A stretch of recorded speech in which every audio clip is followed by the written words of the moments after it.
Let's kick off today's show.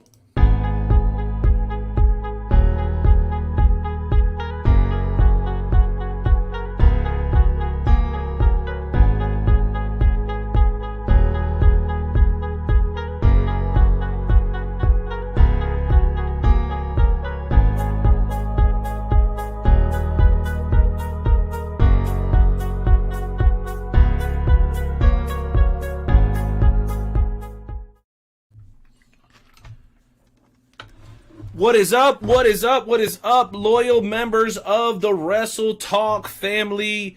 Your boy, the Night Owl, is in the house for episode 352 of the Wrestle Talk Podcast. Pleasure for those of you who are able to make it during the live broadcast. And if you end up watching us on the replay, we love you just the same. For tonight's episode, ladies and gentlemen, I am excited to be joined by a man who hails from that dirty East Coast. A guy who's been to more wrestling shows than you and I probably in 2021.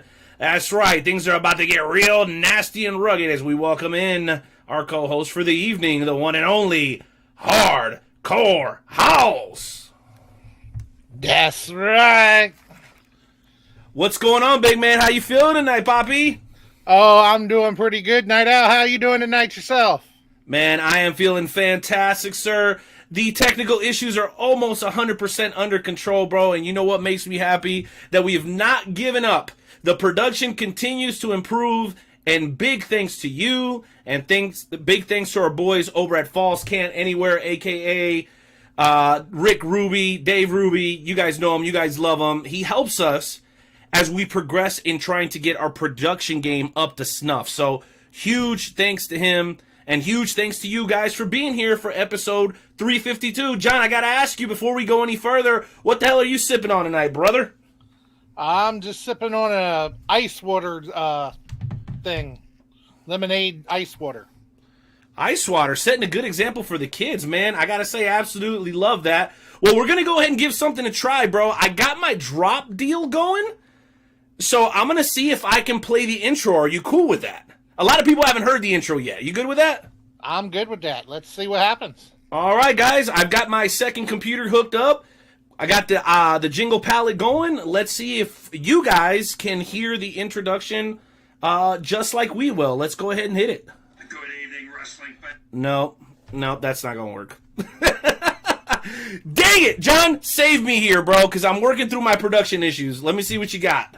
Good evening, wrestling fans, and welcome to the Wrestle Talk Podcast. For the next 2 hours, we will bring you the latest pro wrestling news, in-depth analysis of all your favorite promotions from across the globe, and much more. We will also bring you exclusive interviews with the greatest professional wrestling personalities on the local, national, and international levels. If you want to follow the Wrestle Talk Podcast, check us out online at www.wrestletalkpodcast.com. You can also follow us on Facebook, Twitter, YouTube, and Instagram. And now, all right, JP, as always, a job well done. Love it. Love it, brother. Well, hey, so here's what I'm going to do right now. I'm going to actually have to use a separate device to be able to hear the audio back. Because I know you can hear me perfect. I'm having a hard time hearing you. So I'm actually going to jump in here and enter studio. And I should be able to hear everything perfectly. JP, can you hear me? I can hear you. Okay, excellent. Excellent work. Let me do this. Okay, there we go. So the progression is progressing. It's just progressively improving, not immediately improving. But anyway, here's the beauty. I figured that if that didn't work, that there was going to be a workaround. And I said, I've got to have a workaround in place. So, you know. And I do have another... That's how I feel right now. I do have another little surprise for you since last week there, Night Owl. Okay, what do you got? Yes! You know what? That deserves a cold cerveza out of a Wrestle Talk Podcast mug. JP, why don't you do us a favor, man, and shout out our beloved sponsors, bro. And I missed that, by the way. The Mexican Yell has been a staple of the show for a long time, and the fact that you brought it back, bro, you just, I don't know, you just cheered me up, man. Thank you. Thank you for doing that. You're welcome there, Night Owl. Yeah, so we couldn't be doing this without our great sponsors. We'd like to thank all of our great sponsors. And actually, you can see them scrolling across the bottom of the screen there, because we did set up a thing where our sponsors can be seen more than what they were. So our great sponsors would be Everything Combat, Kincaid, Esports Bar Kansas City, Interstate 70 Sports Media, Royal Mills Transportation, Painter Dream Productions, Rathbun Engraving, where you can get yourself one of your very own Wrestle Talk Podcast mugs. Just hit up Night Owl or myself or Joe, any of us, and we'll get you taken care of. Our newest sponsor, Me Fiesta. Yeah, let me jump in here on that one. So it's Me Fiesta Rentals KC on all your social media platforms. Boom. All right. And then, of course, as always, the premier fantasy wrestling group, the FWWC. So some wonderful sponsors, and we could not be on this platform without them, you know. So we really thank them for everything they do. Well, yeah, and we wouldn't be able to take these jumps technologically, even though they may seem minimal from time to time, without that support, financial and otherwise. So thank you for to all the sponsors for having our backs. And of course, as always, thank you to all the members of the Wrestle Talk family: Shelly, Susie, Aaron, Anthony. And yeah, I think that's it. So thank you guys for being here, and thank you guys for sharing this broadcast. JP, before we go any further, we do have to honor, well, you already know, don't you? It's 4th of July this upcoming weekend, so with extra vigor, ladies and gentlemen, join me in removing my cap as we pay homage to the greatest country on God's green earth. That's America, damn it.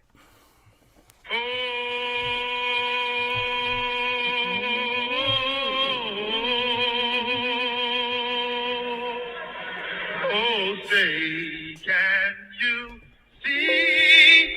And the rocket, red flag. Uh-oh. I'll make up for it now. For the land of the free. Yeah, baby. Good old Carl Lewis. You know what to say, right, John? Brings a tear to my eye every time. Every single time. Well, guys, I did want to say that we know that this is a really, really busy time of the year. So please, if you have the opportunity, go out and support your local independent promotion the way that myself, John, and all the other members of Wrestle Talk are trying to do. You know, Jeremy Karp, he's got his little fingers all over this NWA show that's coming up. I know you guys have been killing it out east. You know, you've got on some amazing guests. And then here in Kansas City, we've got Journey Pro. We've got Dynamic Wrestling Federation that's starting up. We got KCXW going strong. So wherever you are, all over the world, we've been heard in over 40 countries up to this day. Make sure you support your local independent promotion. With that said, JP, you know what time it is, baby. We're going to talk some wrestling. If you want to join us, make sure you shoot us a DM.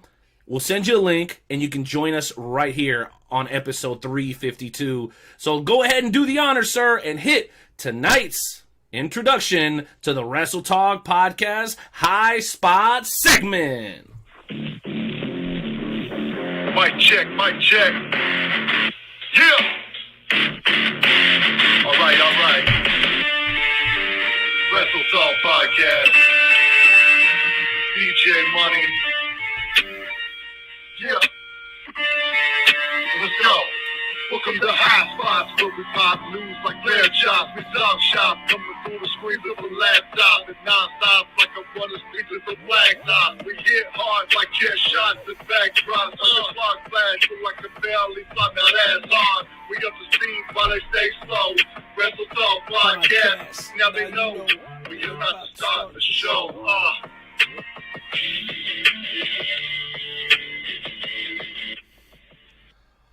All right, JP, here we go. Michael, thank you for being here. Minnesota in the house. What is up, brother?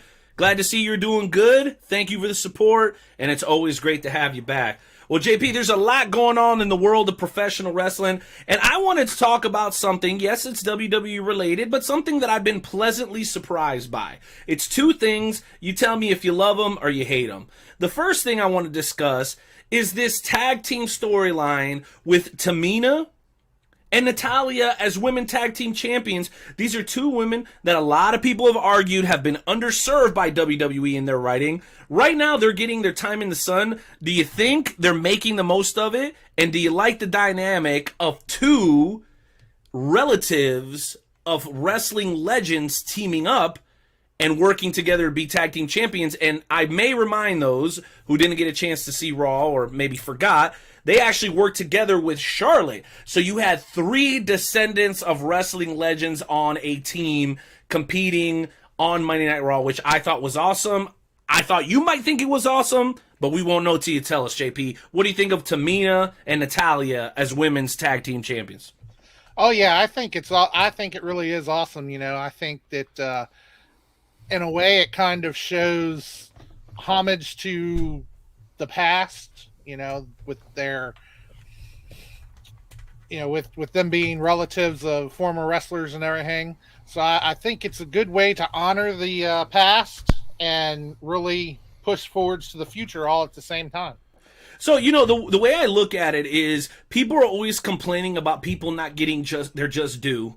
So they'll push and push and push until the person gets that opportunity, and then the reaction thereforth is kind of ho-hum. Do you think the fans are really appreciating this as much as you would think they should, or are they not?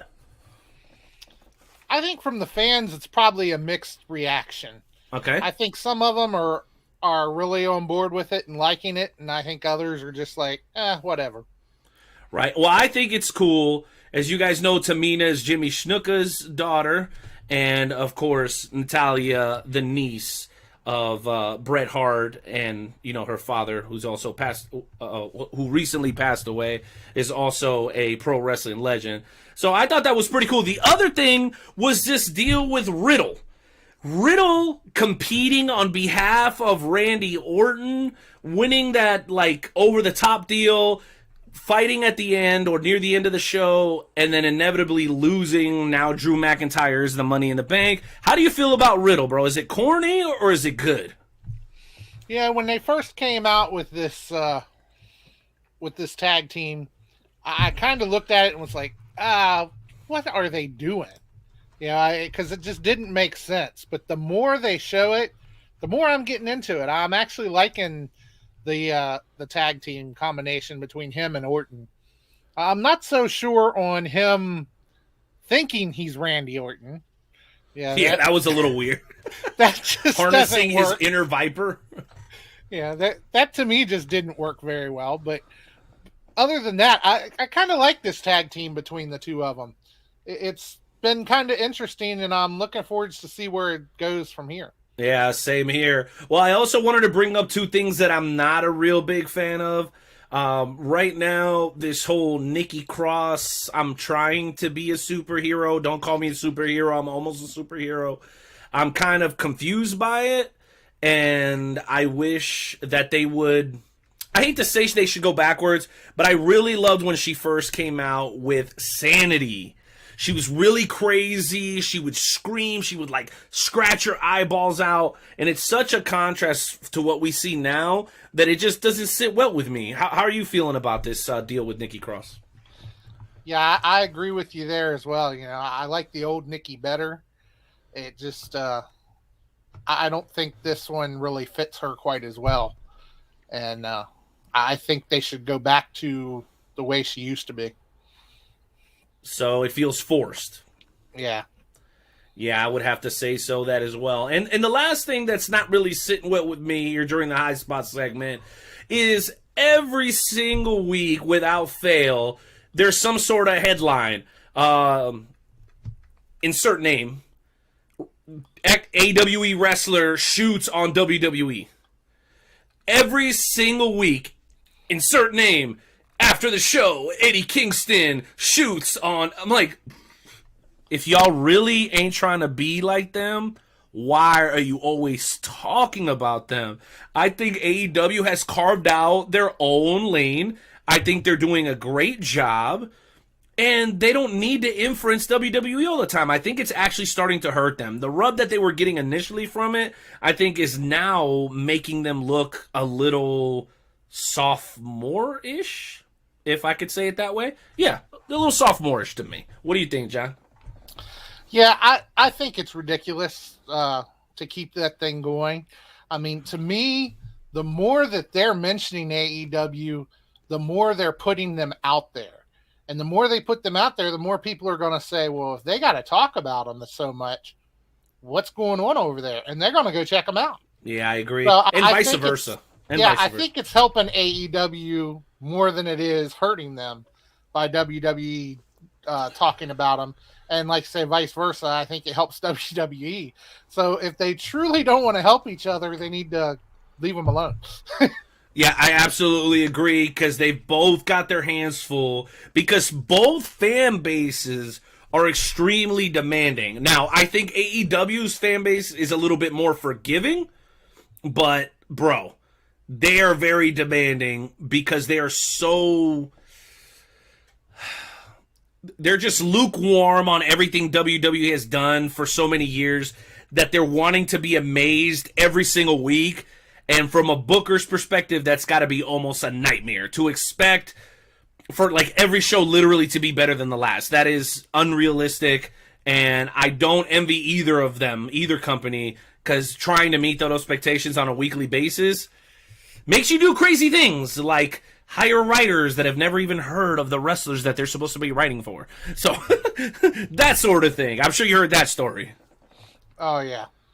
I mean, it really is. And wrestling fans in general are just demanding. And no matter what one they watch, I mean, even in the indies, I think the fans just tend to be demanding. And they'll watch a match and say, okay, now next time I want to see it, I want to see better. I want to see bigger. And, you know, it's just, there's only so much you can do. Dude, I could not agree anymore. It is very, very difficult to keep a fan base like that happy all the time. Yeah. So I'm curious, on your end, do you have any topics in pro wrestling, WWE related or not, that you want to discuss? Anything that's really sticking out to you, either negative or positive? Well, you know, for one thing, congratulations to Seth Rollins and Becky Lynch, because it's been announced now that they are getting married. Excellent. That's a blessing, man. This is good to hear. Good stuff. Yeah, Rollins announced that today on Instagram that him and Lynch will be getting married. So, you know what? I think this feels like a moment to try my drop machine once again. You want to try to see if it works? Sure, go ahead. Let's give it a try. No. It's still playing off the... Oh, you guys can hear that? You can hear it, but not how I want you to hear it, damn it. All right, well, good for Seth Rollins and Becky Lynch, bro. What else you got? Let's see. That was the main one that I got there. All right, you know what? I'll let you look through your notes. I fortunately have another one on deck, and I think this one's going to take on a life of its own. So, does anybody remember Alex Riley? Raise your hand if you do. If you would have asked me like 6 hours ago, I would not have raised my hand. I'm not going to be honest. But if you don't, he is a former NXT superstar from the early years who eventually became a commentator for NXT, and he wasn't horrible. After his commentary time, he made a brief return to in-ring competition and then was eventually released. So, reporting is eWrestlingNews.com. So, he recently made an appearance on Booker T's Hall of Fame podcast. As you guys know, there's been a push, I think most recently from Selena Vega, and now others saying that they think that wrestlers need to unionize. I'm going to read you his statement, and then I want to get feedback from you and the members of the Wrestle Talk family. So, again, if you guys want to join us, message Haas, message me, message the podcast page, and we'll send you a link, and you can join us as we get ready for our first featured guest of the show, the one and only, the headliner, Chris Michaels. So here's the statement. It says, I'm not here to say that I have everything figured out. I love the business of sports entertainment. I love the people. I really do love it. In that vein, they need, and I'll say this, the WWE management is fantastic. A little scattered, his words here. They've done so much. It's real. It's the NFL. The thing when I was watching it at home, the WWE compares to the NFL is what he's saying, I guess. And I'm going to speak about WWE because I've never been to AEW. And I hear it's fantastic as well. They compare themselves and are competing with the NFL and the NBA. Those people have unions. That's just the facts of it. The entertainment business in the United States of America is the number one export. We are the United States of America. We are free thinking, we are free believing, and we are free speaking. We lead the world in that system. When it comes to that system, that's why we lead the world in entertainment.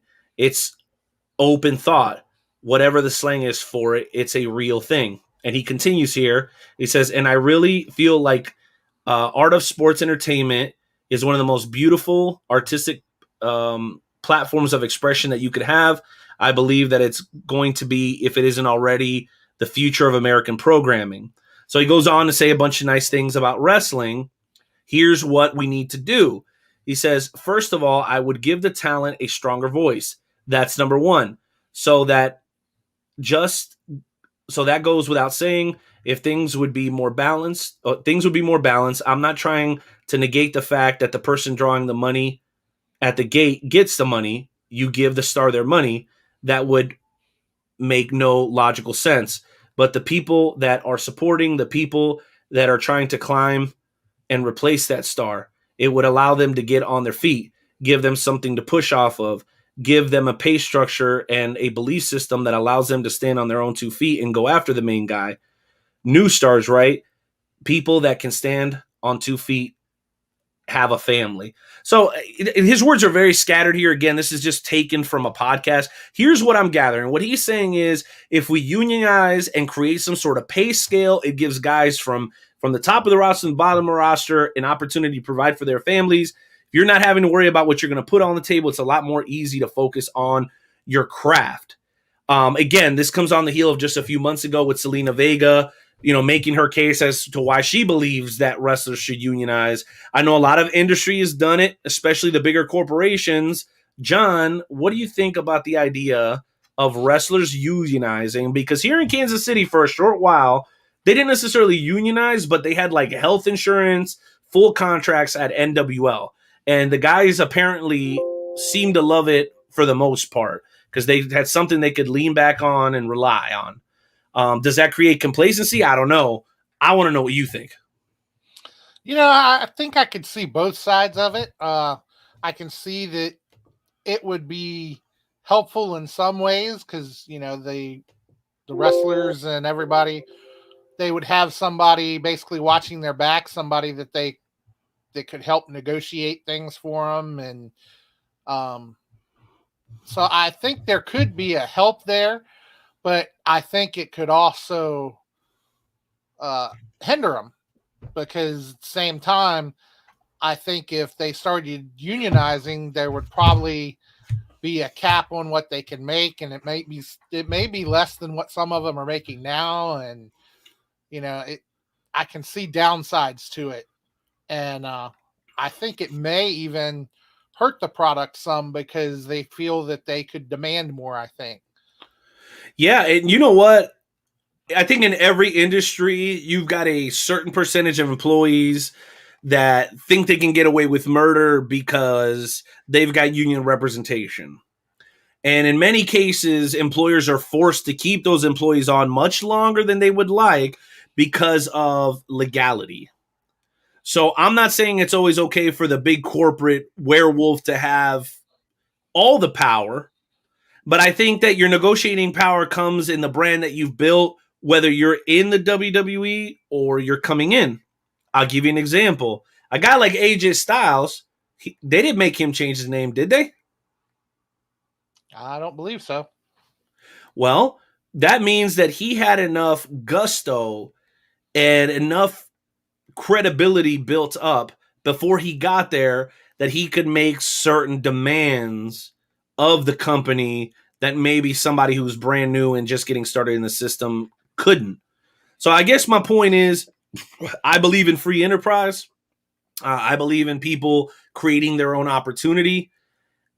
I definitely, though, see a downside with both, because you're going to start talking about a potential off season, which is the case in every other sport. And then, like you said, what if there's a cap on how much money guys can make because the guy down here who doesn't want to put in the work has a contract and his salary has to be paid. And even though you're over here working your ass off, you're kind of being weighed down by the guys at the bottom to a certain extent. So I'm looking at it from a business perspective. I know that's a little cold, but this is business, and business is very black and white. So I think no matter how you do it, there's going to be a group of people that are going to be extremely happy, and then there's going to be the group that's going to end up on the other side of the tracks. So yeah, good way to summarize it, I think. And you mentioned the off season, and actually Assad just mentioned that there is no off season in wrestling, and that is why they want to unionize professional wrestling. Oh, there you go.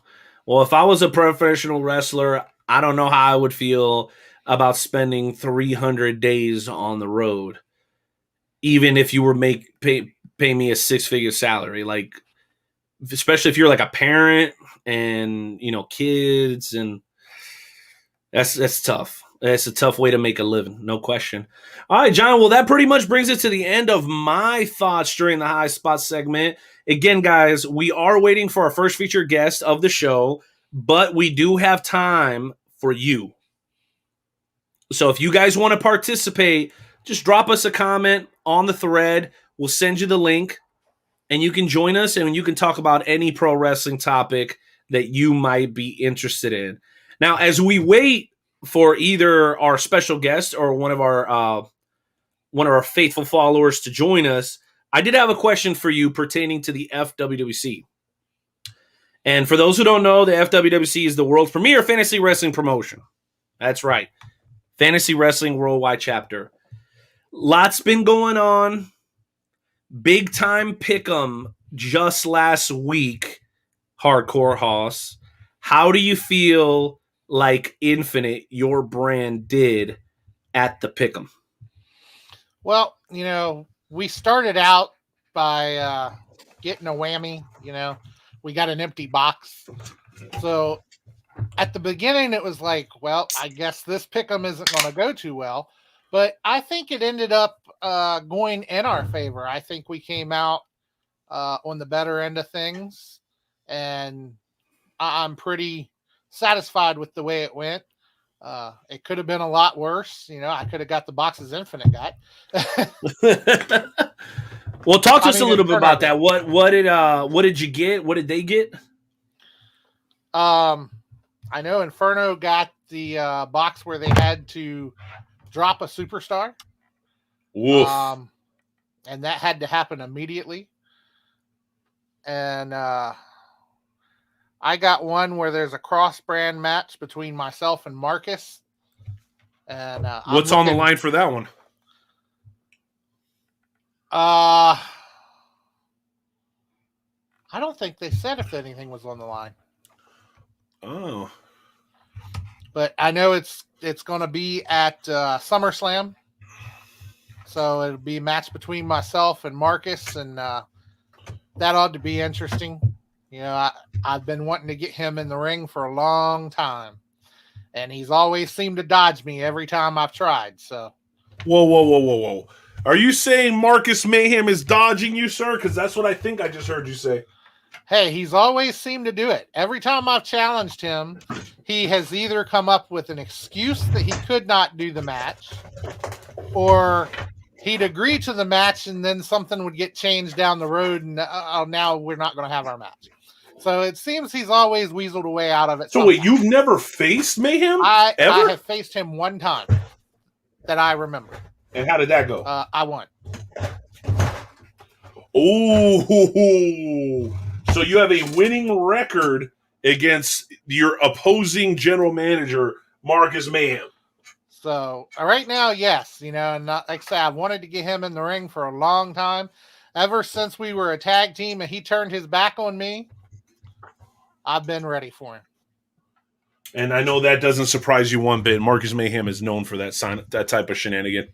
You know this, right? Oh, yes, I know. Very well. No doubt. All right, so let's do this. Let's go ahead and bring in our featured guest of the first hour. And I'll tell you what, I'm very excited because we have a lot of new guys that have been coming on the show, guys that have been in the business, 3 years, 5 years. This gentleman has been in the business for over 25 years. He's in great shape. He still has a love for the sport, and he's done so well in the business. And there's a lot of ways to gauge success, to define success. But I think if at the end of your career, if people writing books about you, you did something worth telling the story about. So, ladies and gentlemen, it is both an honor and a pleasure for the Wrestle Talk Podcast to welcome in the headliner, Chris Michaels. Hey guys, amigo, what's happening? going on, Daddy? Welcome to the show. A little bit of this and a little bit of that. Raising hell everywhere you go, I imagine, huh? I try to. That's good stuff, man. Well, welcome. I am the Night Owl, Renee Martinez, my partner in crime. That's JP up there, Hardcore Hoss. I want to welcome you in for the first time, man. I really appreciate you making time for us. Hey, thanks for having me on. I really appreciate it. It's an honor. Well, John, if it's okay with you, I'll go ahead and kick it off so you can get your questions in line. Is that cool? Go ahead. All right, let's start with a simple question. The headliner. That's a hell of an alias. Not everybody can give themselves that because it doesn't make any sense for you to call yourself the headliner if you're the opening match. How were you able to bestow yourself, or did somebody else bestow you with the nickname the headliner? Tell us about it. Well, it's funny. I have an old tag team partner by the name of Todd Morton. And all right. When we first teamed up, it was around 92, 93. And we did the Memphis stuff with Jerry Lawler and them down in Memphis. And back then we were called Far Too Wild. And then years later, we're in Music City Wrestling for Burt Prentice, and we teamed up again, and we called ourselves the Headliners with an S. Nice. So when of course, a creative thing made us unhappy, so Todd went his separate ways there. So I just kept the name the Headliners, but, of course, took the S off and just kept using it.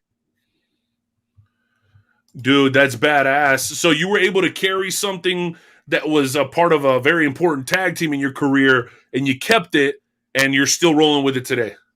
Still rolling with it. That was you probably said back in 92, huh? Well, the when we were the Headliners, that's probably 1997, 98 is when we was doing that. So after that, I just kept it. Dude, that's badass. Now, as far as where you made your bones, I know you've been all over the place, but what would you call like your hometown or your home state or your home territory? It's funny. I'm from a little town in Kentucky called Franklin, Kentucky. It's right on the Tennessee-Kentucky state line. But as in wrestling, to me, and some may agree or disagree, but if you announce that you're from Kentucky, I've to me, the fans expect you to come out in bib overalls and be a hillbilly. So I thought, That's fair. I thought, what's the biggest city closest to me that I could use that doesn't sound so country, and of course that's Nashville, Tennessee, which I'm there a lot anyway. So of course I've wrestled a bunch there for different promotions and in and out of that town, different buildings and venues and stuff. But I've always called Nashville, Tennessee home. Home's sweet home, bro. There's nothing like it. I absolutely hear that. So outside of your home territory, where else have you been able to travel? I know you've really done a lot in your 25 plus years in the business. What other big cities, states, and shows have you been able to work throughout your career that stick out? I've probably been to every state there is at one time or another. Wow. I did a few tours to Puerto Rico. I was pretty fond of and had a great time there. How did you manage that? Or how's your Spanish these days, Chris? Man, you know what? I asked him down there. I had a guy with me who was kind of translating for me, and I say, "Hey, what's this in Spanish? What's that in Spanish?" And he'd tell me, but of course I was drinking and I can't remember it. Cheers to that. Yeah. Damn right. I remember we were awesome. sitting over there. We were all eating out, and there was a bunch of us at the table, and of course they're all talking and telling stories, and I'm just listening. And then at one time he busted out laughing. I looked up at him. I said, "Were they talking about me?" And he started laughing. He said, "No." No, Man, I hope not, because I just laughed right along with him. Reminds me of that scene in Bloodsport. I don't know if you've ever seen that, where the sensei takes Jean-Claude Van Damme to that bar. I think we lost him, JP. I think we lost him. Man, that was getting good. Bro, what a great guest so far. What do you think about the headliner, man? He's killing it. Oh, yeah. I'm enjoying it so far, and, can't wait to get him back in here, man. Well, you know what my next question is going to be? Like, how do you go from being a small-town kid from the South to traveling all over, to out of the country, to traveling around the United States? Like, I wonder if he hadn't become a pro wrestler, if he would have ever gotten the opportunity to do that, right? Like, you got to wonder. There he is. He's back. All right, we'll add him back to the stream. Wait for his connection to be good. Oh, there we go. Let's add him back. He's back. Sorry, I hit a button. No worries, bro. No worries. It sounds great. It's coming across pretty damn good. So here was my next question before I throw it over to Hardcore Hoss. So do you believe, being a small-town country boy from the South, if it wouldn't have been for professional wrestling, do you think you would have had a chance to go to all 50 states and even outside the country? Do you see yourself doing that kind of traveling if it wasn't for pro wrestling? No, not at all. Well, some of my earlier dreams growing up, I got a drum set when I was 8 years old, and I was a self-taught drummer, and I won some talent shows in high school and stuff. And then I also played baseball, and I played varsity for high school and stuff. Nice. But, I did want to do something, the entertainment field, or be an athlete of some kind or whatever. But, around here in Franklin, Kentucky, all there is to do and that's about what everybody else does, is just, there's nothing but factories here. And you just, you live the suburban life, work the factory job, and retire. So you would consider yourself to be a blue-collar guy who got a chance to travel because of professional wrestling. I think that's pretty dope. I just think, a lot of people say, I aspire to do this and do that, and they just that it's too far-fetched, that, they can't accomplish it, or, they're like, hey, I come from a small town, there's no way I can do that, and nobody, has the guts to chase dreams. I was a little 150-pound soaking wet kid and said, I'm going to be a professional wrestler, so I got laughed at a lot. But, I don't know, being hard-headed or apt to prove everybody wrong, I followed through with it and kept on with it. And now here I am. And here you are in the process of having a book written about you. Well, I don't want to steal all the thunder, my man JP. Why don't you jump in here, man? I feel like Chris is a kind of guy that you could relate to. Good old country boy, USA all the way. What kind of questions you got for our guy, the headliner? So how did you get started in wrestling? What was your influence to come into wrestling? Well, growing up, when I was real little, me and my mom watched it as a pastime on Saturday mornings, and of course it was the Memphis wrestling, and we really got intrigued with it with the old Jerry Lawler, Andy Kaufman angle, and kept up with it. And then when they would have live events in driving range, she would take me to go see those live events. But and then I got to playing drums and ball and stuff, and I still watched it some, but never really gave it a thought to pursue it. But when I was 16 years old in homeroom, this young girl had just moved there, and I got talking to her. I asked her where she's from. She said Texas. She said, my dad's going to open up a wrestling school here in town. I'm like, pro wrestling? She said, yeah. I said, well, I'd like to talk to your dad. And then I went home to my mom, I'm like, what odds of a wrestler coming to this little small town? I'm like, this has to be a sign. So I went at her dad. His name's Bill Crockett. He was an old wrestler from the 60s and 70s. Wow. And then he met, yeah. That's awesome. And he met up. There's another guy who lives here in town by the name of Bruce Swayze. He was pretty hot back in the 70s and early 80s, I think. And he had a connection with that school, too. And I talked to him. I paid my down payment, and I started right then and there. It was an old wood cabinet shop. It was in the upstairs part of it. The building don't even exist anymore. But I had a key to it, and we did training on Wednesdays and Sundays. And that's where I was at after school. Well, that's pretty incredible, John. Like that, man. Sounds like so many moons ago, and the man's still going strong. And that's major kudos to do anything for that long. What else you got, John? Yeah, and of course, later this summer, you're supposed to be publishing your autobiography. Can you tell us a little bit about that? Well, the way that came about is, I give all the credit to who brought me into business and all, the wild-eyed Southern boy, Tracy Smothers. We were really close, and he had come through the school there in town on his way. He had just got signed with WCW, and he was wanting to knock some ring rust off. And he took a liking to me, and he would come up and work out with me. And then once he went to WCW, he stayed in contact with me, kept my number, and he would get me indie bookings outside of that, while he was still with WCW. And, and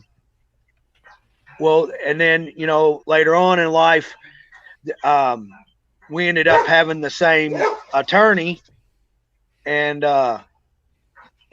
he said that Tracy had just come out with his own autobiography, and he was asking me if I'd read it yet. And I said, no, I haven't got a chance to read it yet. And I just made the joke. I said, boy, could I write a book? And he said, I don't think that's too far-fetched. I think I can hook you up with that. And it just led from there.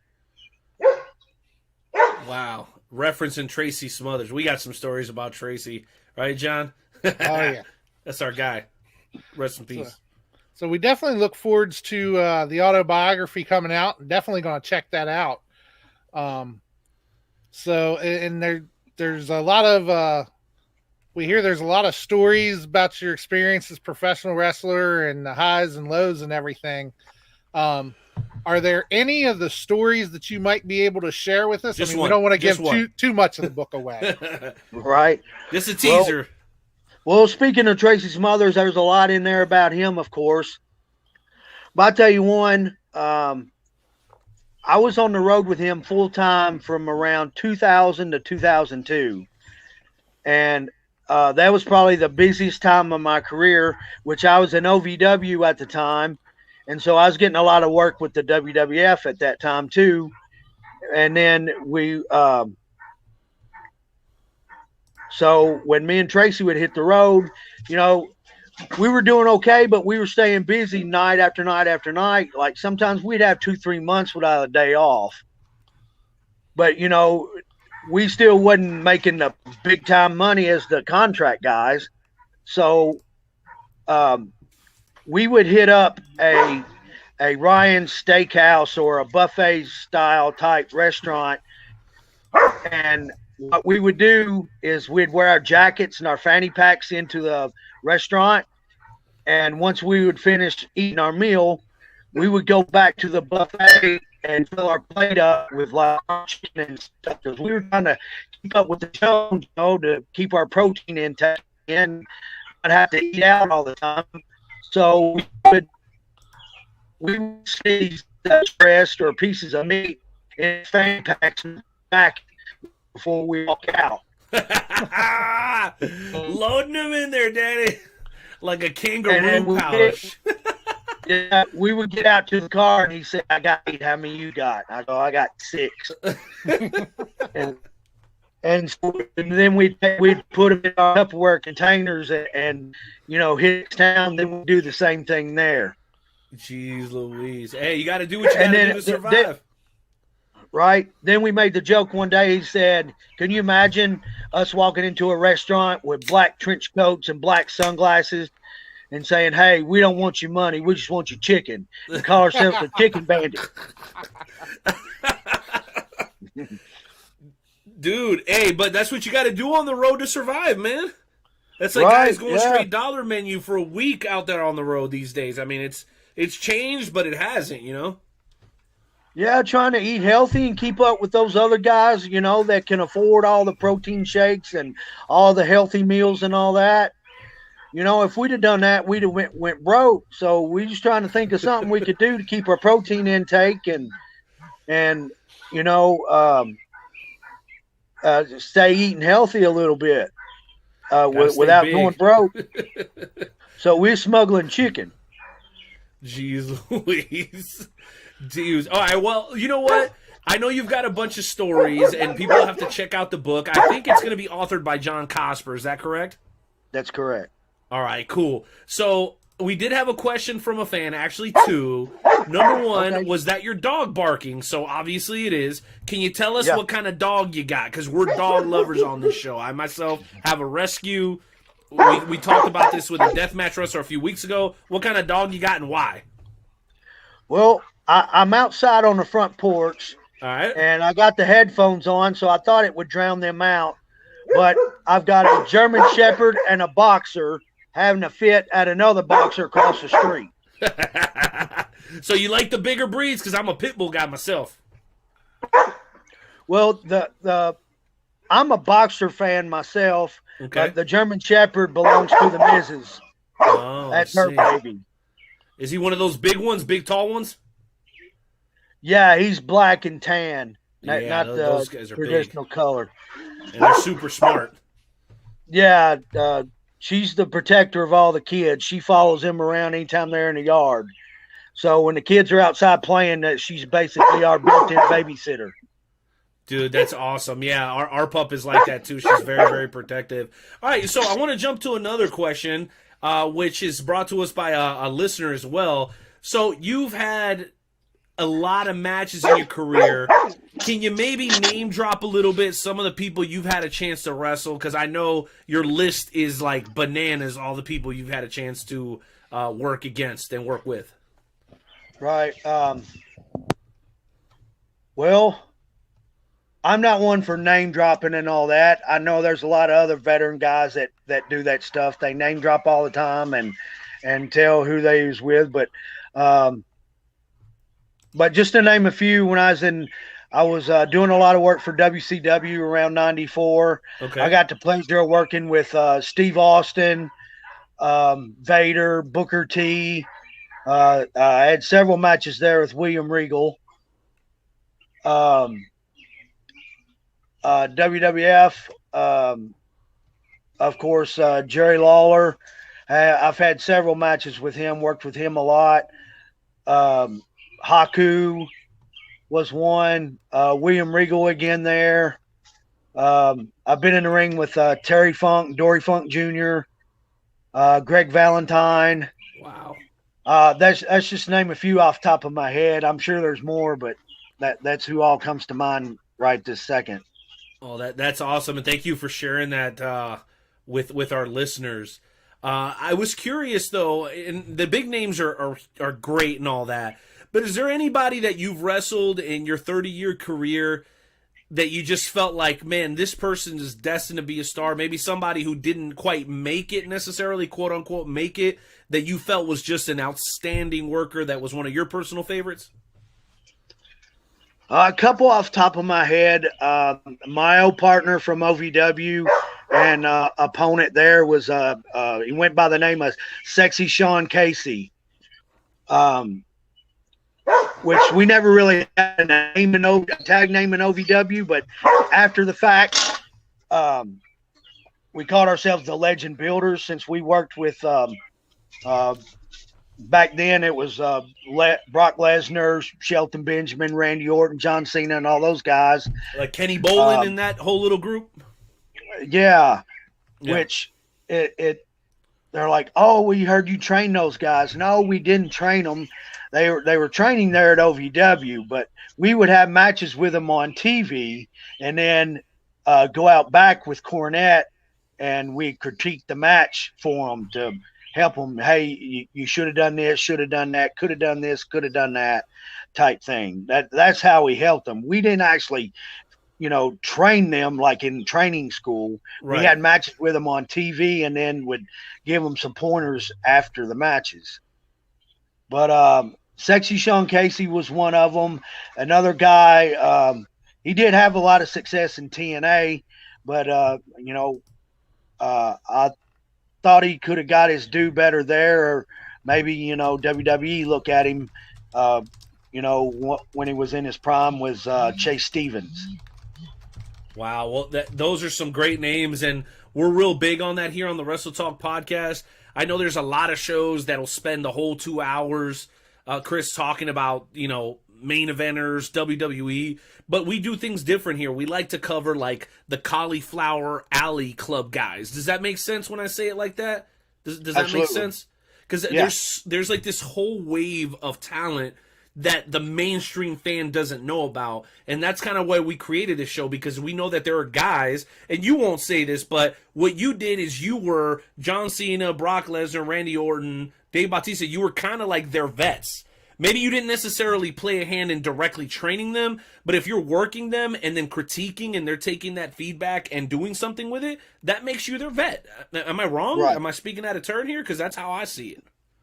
No, yeah, you're right, and I get that, and I remember vaguely one time I showed up for one of the WWE events in Louisville. That was when they were running Freedom Hall, and I saw Randy and a little huddle of the OVW guys huddled together, and I think I had a tank top on or something, and Randy said, wow, Chris, your arms are getting bigger. And I said, I'll never catch up to you guys. And he said, well, that's how I feel about you in the ring. And I'll never forgot that. Compliments. Right. Dude, that's like the biggest compliment ever. Yeah, I've never forgot that. And which the last time I did an extra spot for WWE was I did one in 2018, but I think this is around 2016 or 17. It was when Randy came back. I think he'd been gone a while, and he came back and he started the angle building up for SummerSlam with Brock Lesnar. And I was doing the security gimmick, and we were getting ready to run out, and he picked me out of the lineup and found me and pulled me aside and gave me the big hug and, hey, how you doing, all this. And then awesome. Brock did the same thing the next night. It made me feel really good that they remembered me. Well, you talk about guys that are eating the very epicenter of their craft, and for them, see, because a lot of guys like that get a bad rap for not being personable, not being humble or whatever, but I think backstage, when you get that opportunity, I think they tend to show you a little bit different. That's why they have longevity in their careers. Well, I had one last question, John. I know you probably have one last question, so why don't you jump in here with your final question? I'll hit them with mine, and then we'll get into the shoot and shout segment. How's that sound? Well, hey, can I throw one more little thing in there? Of Speaking course. about the Brock and Randy thing. Yes. Well, just last year, I had shoulder surgery and bicep tendon repair back in June. Now, I didn't do this, but somebody on my behalf, I was out a complete year. Somebody on my behalf set up one of those GoFundMe things. Okay. Shelton Benjamin donated $1,000 to that. And Wow. that Ultimate like sign of respect. that like floored me. Like when I read, my son actually showed it to me. He said, "Look who donated and look how much."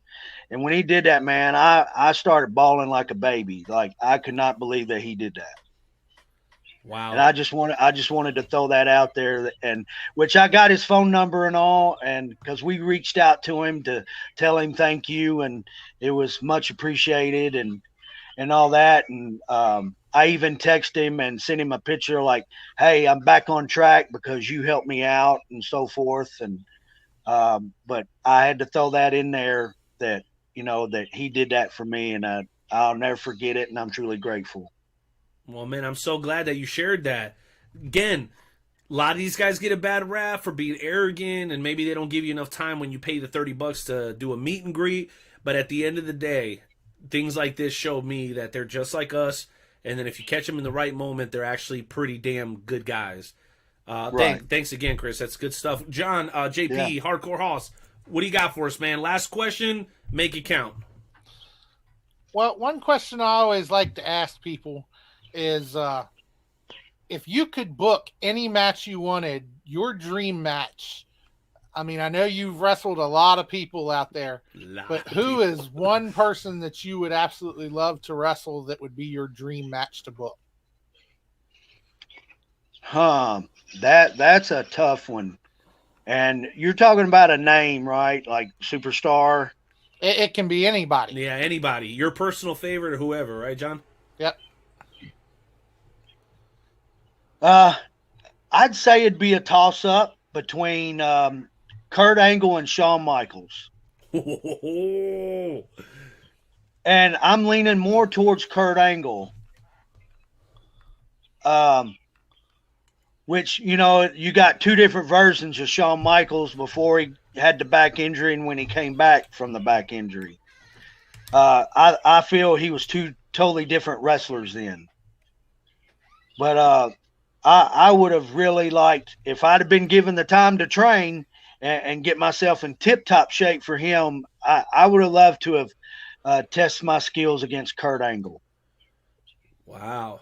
And if it was Shawn, would it be young Shawn or older Shawn? Or like, the two versions of Shawn Michaels, which Shawn Michaels would you have chosen to face? I'm curious. If that would have been your choice. Right. I think the older Shawn was more of the high spot, bouncing off the ropes, high flying stuff. I think the second coming of Shawn Michaels was a little more technically sound. So I'd have probably liked to have tested myself against him on his comeback. Whoa. Great question by you, John, as always. And my final question for you, sir, is excuse me, outside of the sport of professional wrestling, what fires you up? What brings out that passion inside of you? What outside of wrestling makes you tick? To keep wrestling? No. Just like, what is some of the things that you love to do that do not involve wrestling? Is it fishing, hiking? Is it family? Is it what gives you that same rush? And it may be a tough question because I think the wrestling rush is unique to its own self. But I guess when you look at it, eventually you'll retire and you'll have to find something that fills that void. Do you currently have that, or is that something you're still looking for? Right now, at this point in time, it's just spending time with family. My kids. Between me and the missus, she has 3 girls. I've got 3 girls. So when we have them all here together, we have 6 girls to chase Like after. the all-girl Brady Bunch. Yeah. Nice. Which I have a grown son too, who's made me a granddad twice.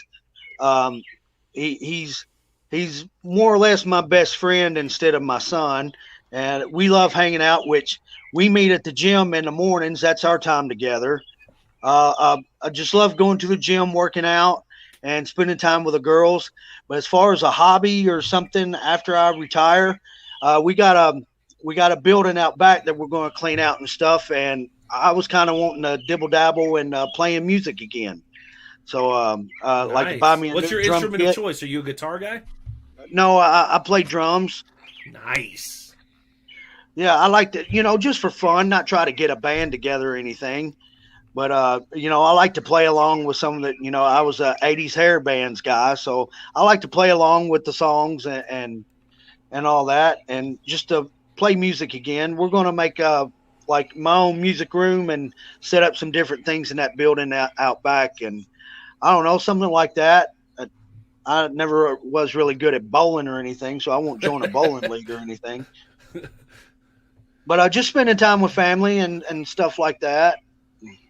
Cool. So if your career ended today, tomorrow, next week, let's hope not, you would be content and you would find something to fill that void, is what it sounds like to me, right? Right. And, not to plug the book, but Plug the book. there are several times I thought I was done with injury and doctors telling me, hey, you need to call it a day. You don't need to get back in there and risk further injury and so forth. And of course, I listened to them for just a minute. Then in my hard head, I'm like, to hell with them. They're not going to tell me I'm done yet. So I got right back in the ring. And like I said in the book, I said, wrestling's been kind of like a catch-22. It's messed up my health and, gotten me hurt and all that. But then again, it's been my saving grace. So Double-edged sword. Right. And if, I don't know, I know that one day that I don't want to be that old guy in the ring and the fans be feeling sorry for me. Like, well, that old guy just can't let go, can he? So I want to bow out and be done, of course, on my terms, but I want to do it before I'm that old guy trying to hang on, but right now I feel good and I feel like I can still compete at a high level. So we'll just see how long this last little run lasts. Well, I'll tell you what, champ, there's a lot of people looking forward to you continuing your career, and I know there's even more people looking forward to this book that you've got coming out. So I know you were a little hesitant earlier, but man, give us all the info that we need on the book, as much as you can, so that people can put it like a reminder in their calendar or whatever they need to do, or maybe even go like the Facebook page. What do folks need to know about the book? Because again, I said, a lot of ways to define success. I think one of those ways is at the end of your life, if somebody writes a book about you, I think you probably did something pretty cool. So go ahead, Chris. Yeah. I'm totally honored and beside myself that this came about. And I'm like, at first my attorney told me, he said, just start writing down in a notebook. Just start writing it. And I'm like, man, there's got to be a catch to this. I don't know if this will go through or not. It's been a year in the making. And, I just wrote, I'm really shocked at some of the events that I remember and the years that they happened. It really surprised me once I was going through and writing stuff. But right now I'm in the process. I was rereading it myself. John gave me the option to go through there and see if there's any changes I wanted to make, or if another story popped in my head that I wanted to add. Now was the time to get it done. So as soon as I get done with all that, then I'll get the changes and all that back to him. There's not a specific date yet, but right now it's looking like the end of July. The latter part of July, it will be available. I know it will be available on Amazon, and I will have copies on me on hand that I'll sell at the events. But I'm not sure of all the other avenues that would be able for purchase for sale. All right. Well, we just know that eatsleepwrestle.com is like the one-stop shop for all things John Cosper. So I imagine that's where the headliner's book will be as well. And I think if you go there, the author may actually sign the book. So if you grab it from eatsleepwrestle.com and then you go see the headliner and have him sign it, then you'll have the book signed by both the author and the writer. Or the subject. Either way, very, very cool stuff. All I can say is this: you've earned your title, sir. This feels like a main event interview, and myself, the Wrestle Talk family, my partner Hardcore Hoss, we could not be any more grateful to you. Hardcore Hoss, can we get a round of applause from the audience, please? I believe we deserve that. This has been an outstanding freaking interview. Thank you. Good stuff. Well, headliner, before you go, 2 bits of business. Number 1, thank you and welcome as the newest member of the Wrestle Talk family. Number 2, how do people keep up with you? How do they keep up with your career, your show schedule? Go ahead and drop the info on them. I have the 3 main sources of social media. I have a Facebook, Twitter, and Instagram. I think the Instagram is Chris Michael 73. It is. Which Twitter might be the same, and Facebook is just Chris Michael. I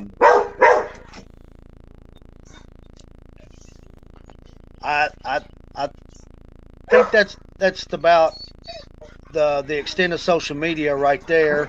Gotcha. Which on all those, on upcoming events, like if there's posters and so forth, I'll put them on there and plug them as far as my dates and where I'm at next. Well, we appreciate that. I know also, and I know you're being a little modest here, you got a pretty sick-looking hoodie that I saw on your social media. So, guys, you're looking for some great wrestling merch from a guy that has put blood, sweat, and years into the game. Make sure you look up our boy, the headliner, Chris Michaels. Chris, thank you for being here, sir. You have yourself a great night. Hey, thank you so much for having me. I'm truly blessed and honored. It's all respect from the Wrestle Talk Podcast, sir. You have a great night. Hey, you too, guys. Thank you so much. Adios. All right, JP. What do you think, man? A great hour of the Wrestle Talk Podcast. Awesome interview. I really enjoyed the interview with him and learning about him. It was awesome. What a humble dude. You could tell that he's a busy guy and he made time for us. So that's something I'm always super grateful for. But when you put that much, like I said, blood, sweat, and years and tears into the game, you got to get your flowers before you're gone. It's guys like this that get honored way after they're gone. And I think getting a book, having him come on the show, and for people to find out more about him, I think is exactly what needed to happen. We promise you we'll do whatever we can to bring him back on. We've gotten some great feedback already from this interview. Right, Hoss? Yes, we have. And, I look forward to getting to bring him back and just learn more about him. He seems like a really awesome guy, and I've already gone on social media and followed him, and so everybody should do the same and just learn more about him. He's really a good guy. No doubt about it. Well, guess what, guys? We got a little video there we're going to play for you as we take a quick break, and we'll be back for hour number 2 where we're going to break down, give you a little preview of the upcoming Wrestle Maddness 2, where the Wrestle Talk Podcast will help you figure out who is the greatest tag team in pro wrestling history. Boy, oh boy, I can't believe I signed myself up for this. It's going to be super stressful. But for now, we leave you with a wonderful track from our boy, Vinsanity. That's VIN, the number 5, ANITY, with his song off of his new album, The Hottest in Time. I'm sorry, The City, Time, and Space. Ladies and gentlemen, this is Triple H.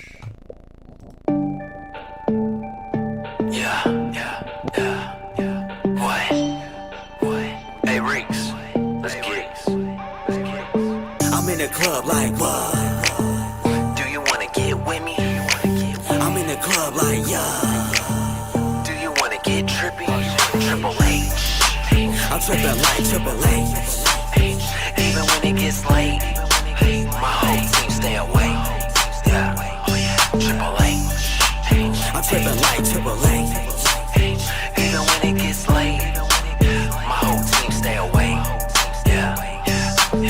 Got a drink, put some ass in my free hand, feeling like Seth Rollins, cause I'm deep, man. I'm reppin' 662, I could trip by myself, I ain't trippin' on you. I feel like I'm one with the darkness. My team stay lit regardless. I can cut you off with my sharpness. I just don't give a shit, I'm not heartless. I'm with my squad and we mob till my gas gone. My girl a freak, she want me keep my mask on. They gon' bump me even when I pass on. I live life last so my life lasts long. Hey, I don't think that they get it. Took us 10 years to get here cause we live it. There just is no limits. Pouring up drinks for my brothers and the women. I'm in the club like what? Do you wanna get with me? I'm in the club like yeah. Do you wanna get trippy? Triple H. I'm tripping like Triple H. Even when it gets late, my whole team stay awake. Yeah. Girl, you're looking so tasty. Bet I could fall in love if you made me. I know this is kinda crazy. We just met, but can you move it for me, baby? I'm with the beats, we can all get busy. Gather up your friends, we can all get trippy. I say you should fuck with me. And it looks that I'm right here, come and get me.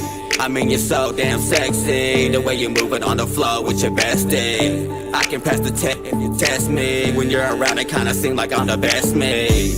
And the way that she's moving, she had me feeling stupid. I think she knew that I knew it. And the way that I'm feeling, to get trippy and grippy. Just take my hands and we'll do it. I'm in the club like what? Do you wanna get with me? I'm in the club like yeah. Do you wanna get trippy?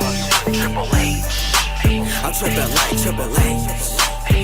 Even when it gets late, my whole team stay awake.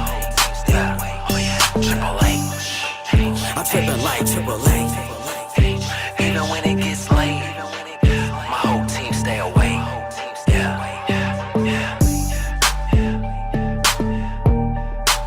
My whole team stay awake. My whole team stay awake. My whole team stay awake.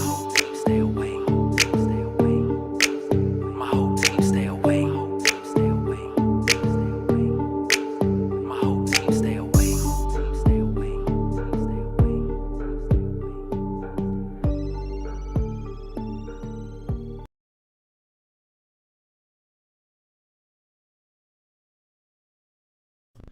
All right, amigos. ¿Qué pasa? ¿Qué pasa? ¿Qué pasa? We are back for hour number 2 of the Wrestle Talk Podcast, episode 352.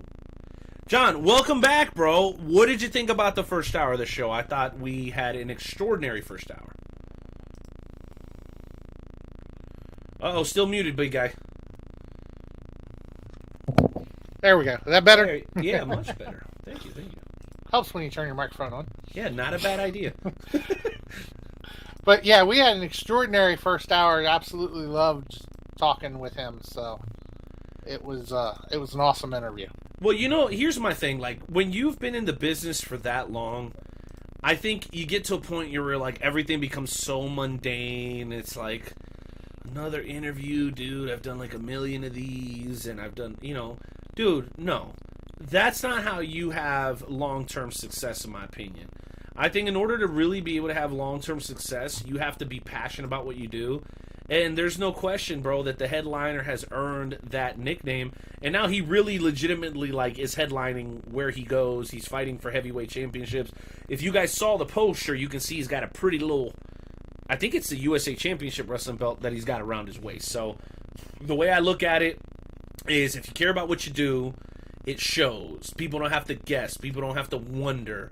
If you're a pro wrestler, people shouldn't have like this big, like, oh, I wonder what he does for a living. No, you should wear it on your freaking sleeve. And I think that that's exactly what a guy like Chris Michaels does. Wouldn't you agree with that, John? Oh yeah, definitely. And I think that I think when you look at him, you can really tell that he is a pro wrestler and he enjoys what he does. Bro, and he's in a lot better shape than you or I. So obviously he takes his craft seriously. Oh, exactly. Love it. All right, guys. So I know we skipped the shoot and shout. We were running a little low on time, so just, like, bear with us. But we do have a very, very important second hour of the show. We're actually going to be using this time to help break down and introduce what we're calling Wrestle Maddness 2. Okay? So we talked about this back on episode 350. And based on popular demand, we are going to be doing Wrestle Maddness again, hence Wrestle Maddness 2. Now, a quick pop quiz for you here, Hardcore Hoss. Do you remember what was the topic that we were trying to crown a champion of for Wrestle Maddness 1? Do you remember? I believe it was greatest of all time, wasn't it? Well, that's close. It was actually the greatest of the 80s. Yeah, there you go. There it was. Now, do you by chance remember who won? Ric Flair. Woo! Good mic, huh? There it is. What was that? Play it again. Woo! Oh, it just plays the music for a second? Is that what it does? Yeah, it's just a short clip of him going, woo! I thought I was going to keep going. By next week, I don't care what it takes, I'm going to be playing drops just like John. I don't care if I have to call off of work, if the kids go without eating, they can make themselves some Hot Pockets. We're going to get this sorted out once and for all. I don't spend too much money, damn it! Okay, anyway. All right, so for Wrestle Maddness 2, Hardcore Hoss, we're actually going to be deciding the greatest tag team in pro wrestling history according to the Wrestle Talk podcast. So tonight we're going to be announcing 32 of the teams that have been selected by the Wrestle Talk podcast selection committee to take part of the tournament. Before we go over the rules, we would like to take a second and say a huge thank you to the Wrestle Talk Podcast Wrestle Maddness Selection Committee. So obviously, because we want this to be like about as legit as can get, and we don't want there to be any bias, that means Drake, the Maestro. Okay, hold on. Let me go back. It's no longer Drake. The artist formerly known as Drake Lee, now known as Dick. Richard Douglas. I can't even say that without laughing. I'm sorry. Nightmare Jones, Hardcore Hoss, and the Night Owl. So neither of us five participated in the selection of any of the 64. Right now, it seems like we're only doing 32. In the promotional poster that went out earlier, it said we were doing all 64, and I'm looking at the clock. I'm almost grateful that we're not doing all 64. But I will tell you that there are 64. 32 on this side, 32 on this side, and we, the five of us, have to make our selections until we get to one team. Now, John, without even looking at the 32 that we're going to be seeing during tonight's show, is there top three teams that immediately pop into your mind that you feel like are going to end up being in the final? Or maybe just two, just on a whim, off your gut? Well, I haven't seen the list, so I don't. Well, you don't need the list. I'm talking about then the team that you name may not even be on the list, but like, what does your pro wrestling instinct tell you? I would say Legion of Doom would have to be on there. Okay, they're in my top 2. Yep. Who else? Road Warriors might be there. Okay, that's the same team though. Okay. No, it's all good, bro. Live radio, a lot of pressure. Can I give you the other one that I think is going to be there? Yeah, you go ahead and give me yours. Rock and Roll Express. I think it'll be LOD versus Rock and Roll Express. Now, we don't know like if they're going to end up being in the same bracket. So who knows? This could potentially not even... They would have to be on opposite brackets in order for this to work. But in my mind, those are the 2 teams that immediately like... I'm like, they have to be in the top 3, maybe top 5. And I love some of the suggestions I'm hearing. I'm hearing Hardy Boys, Dudley Boys, Harlem Heat. Dudley Killer Boys, Bees. Hardy Boys, maybe. Harlem Heat, just for my... no, Killer Bees. I don't know. This is going to be tough. So anyway, let's get back to it. Let's give some props and some love to the selection committee, starting with our buddy Tom Vore, who also has his very own show. We will have that name for you eventually. It's not in my notes here. So shout out to Tom Vore. Shout out to Dane McGuire from the Scrap.co. Shout out to Earl Magnum. Shout out to our boy DJ Money from Georgia. David Buckler from Wrestling Connects. If you guys haven't looked up Wrestling Connects, they're doing something very, very good for professional wrestlers. Make sure you guys check them out. Dave Unger was also part of the selection committee of the Attitude of Aggression. Dr. Drew Abenhouse, of course, the voice of Illinois, Southern Illinois Championship Wrestling.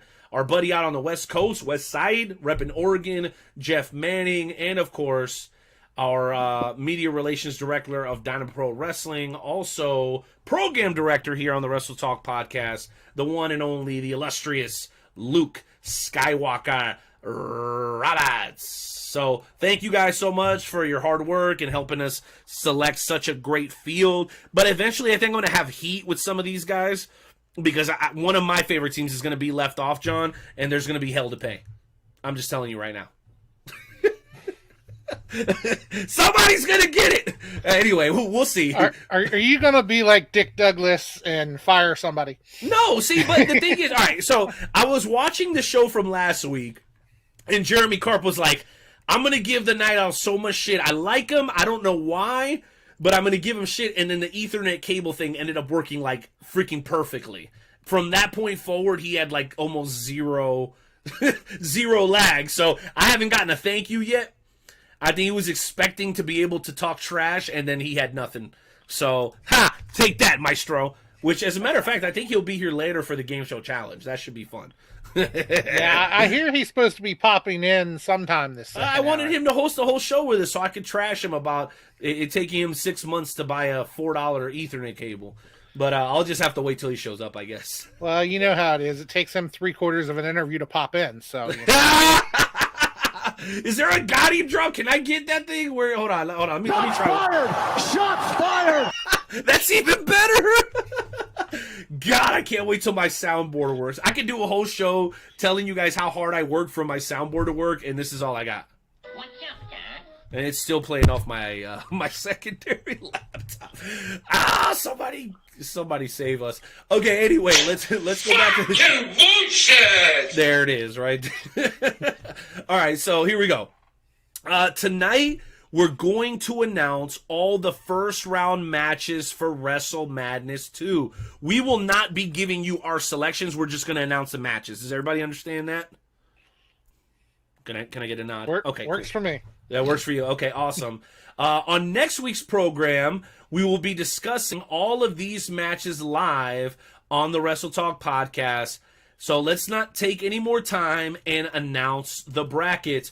JP, make a note. We need a drum roll drop for the show. Can you make a note of that? I will work on that. Okay, awesome. Make a note of that so we can get that done.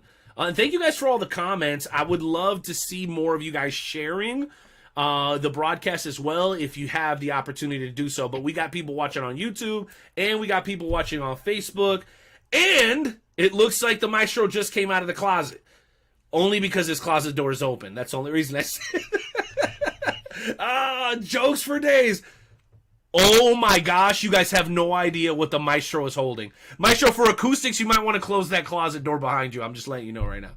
You might want to close that. Yeah, bro, when we bring you on, we're going to let you share that. It's not wrestling related, but that is incredible. Like, wow. Like, wow. You know how it is. You talk about somebody and they show up. I know, he showed up. Freaking Maestro, we love you so much, bro. Anyway, so let's go ahead and continue here, and we'll bring on the Maestro in just a matter of moments. So, bracket number 1. You know what? I actually want to bring the Maestro in for this because I feel like he would be better off to join us here. Let's go ahead and add him, ladies and gentlemen. One of the illustrious hosts of the Wrestle Talk Podcast, also the proprietor of the I-70 Sports Media Empire. Ladies and gentlemen, the Maestro, Jeremy Carp. Gentlemen, it is a pleasure to be here, and I know Jim Brown feels the same way. Thank you, Dude, you are literally holding a legend. That is incredible. My all-time favorite athlete, I'm telling you. Like, he's the reason I wore number 32 when I played high school football, right here. This beast. Oh, I admire the picture of that picture that you have of the second greatest running back of all time. Yeah, sure. Oh, I forgot because Renee over there thinking Clyde Edwards-Helaire is the greatest. Oh, no, I'm not that much of a homer. Okay, I'm not the one that nauseated this whole country with Gloria. Okay, Mr. St. Louis Blues guy. Oh, okay. Oh my gosh, no. The greatest running back of all time, via the Night Owl, is Sweetness. That's who I believe happens, and he actually has a Super Bowl in his Hall of Fame resume. Yeah, but somebody has more championships, so championship Super Bowls. Anyway, I have a great piece of news for you, Night Owl, and for you, Hardcore Hoss, and for everybody tuning in this evening. You finally went out and got the $4 Ethernet cable. No, because I've had this for a long time now. You made me wait all this time? I could kill you right now.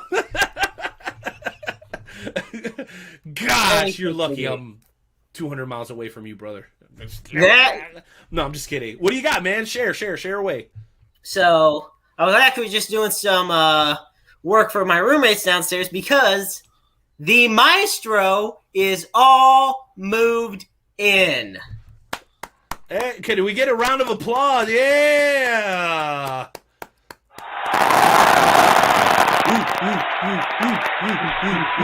The dog pound losing it over here. Dog pound baby. Let's go. I can't wait till you start putting stuff up on your wall, bro. It's gonna. I was gonna say right now I'm in the office. I've gotten the room taken care of, but I've organized the sports cards, but I'm gonna start hanging things up in the office, including the Jim Brown picture. So things are gonna look nice. The only reason I'm wearing this shirt is because I basically just had to remove a doorknob with a hammer, and I ain't trying to get none of that greasy shit on my work shirt or any of my other good shirts. So I think it's good. Well, you're lucky this isn't a football podcast because you're getting a lot of grief right now about from Rough Cut Rick Ruby here. It says, why is Bill Cosby wearing a Browns helmet? Ouch. No! Oh, man. Okay. Jeremy already regretting joining the show 2 minutes in. No. I just regret having to deal with Rough Cut Rick Ruby. But you know what? It is what it is. Yeah. Well, we're happy that you're here, bro. We're happy that you're here. Thank you. And it's a pleasure to be here. I'm glad to tune in.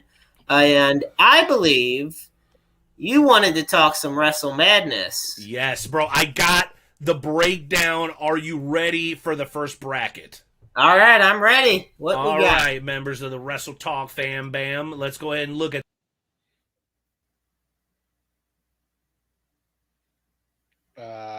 Night Owl. What happened to the Night Owl? Oh my gosh. Yeah, folks, never let somebody bitch at you about an Ethernet cable when you actually have it. He must have forgot to hook his up or something. Oh my goodness gracious. Okay, well, I'm going to be hearing about this at the post-show meeting. So, Hardcore Hoss, what is up, my friend? Oh, I'm doing pretty good tonight. How about yourself?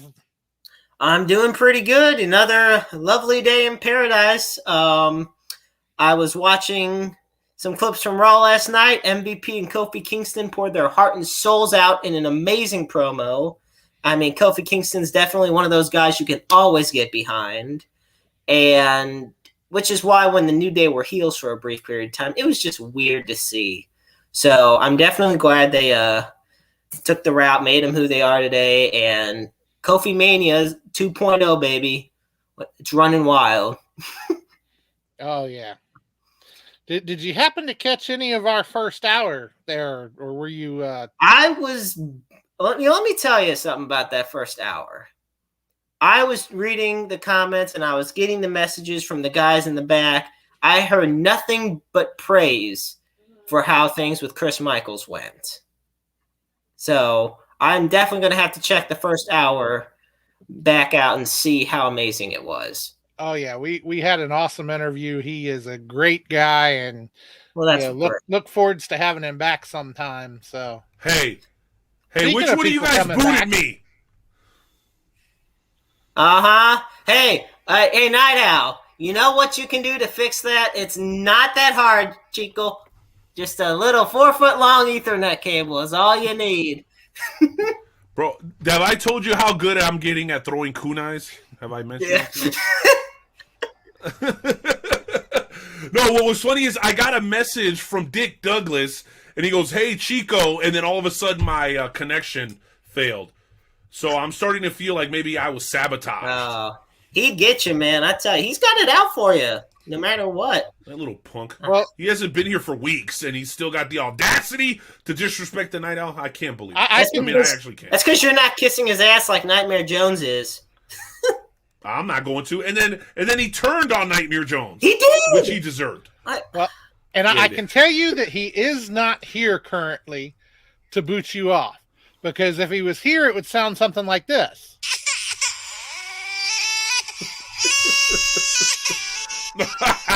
You're losing your mind with the drops tonight, Hoss. Losing it. Oh, man. All right, so check this out, guys. Let's go ahead and continue on here because I want to get your reactions. Again, I don't want your selections. I want your reactions to the teams being named. This is just the beginning of 64 teams. We're going to talk about the first 32 now, okay? And we're going to quick fire so you guys stick with me. All right.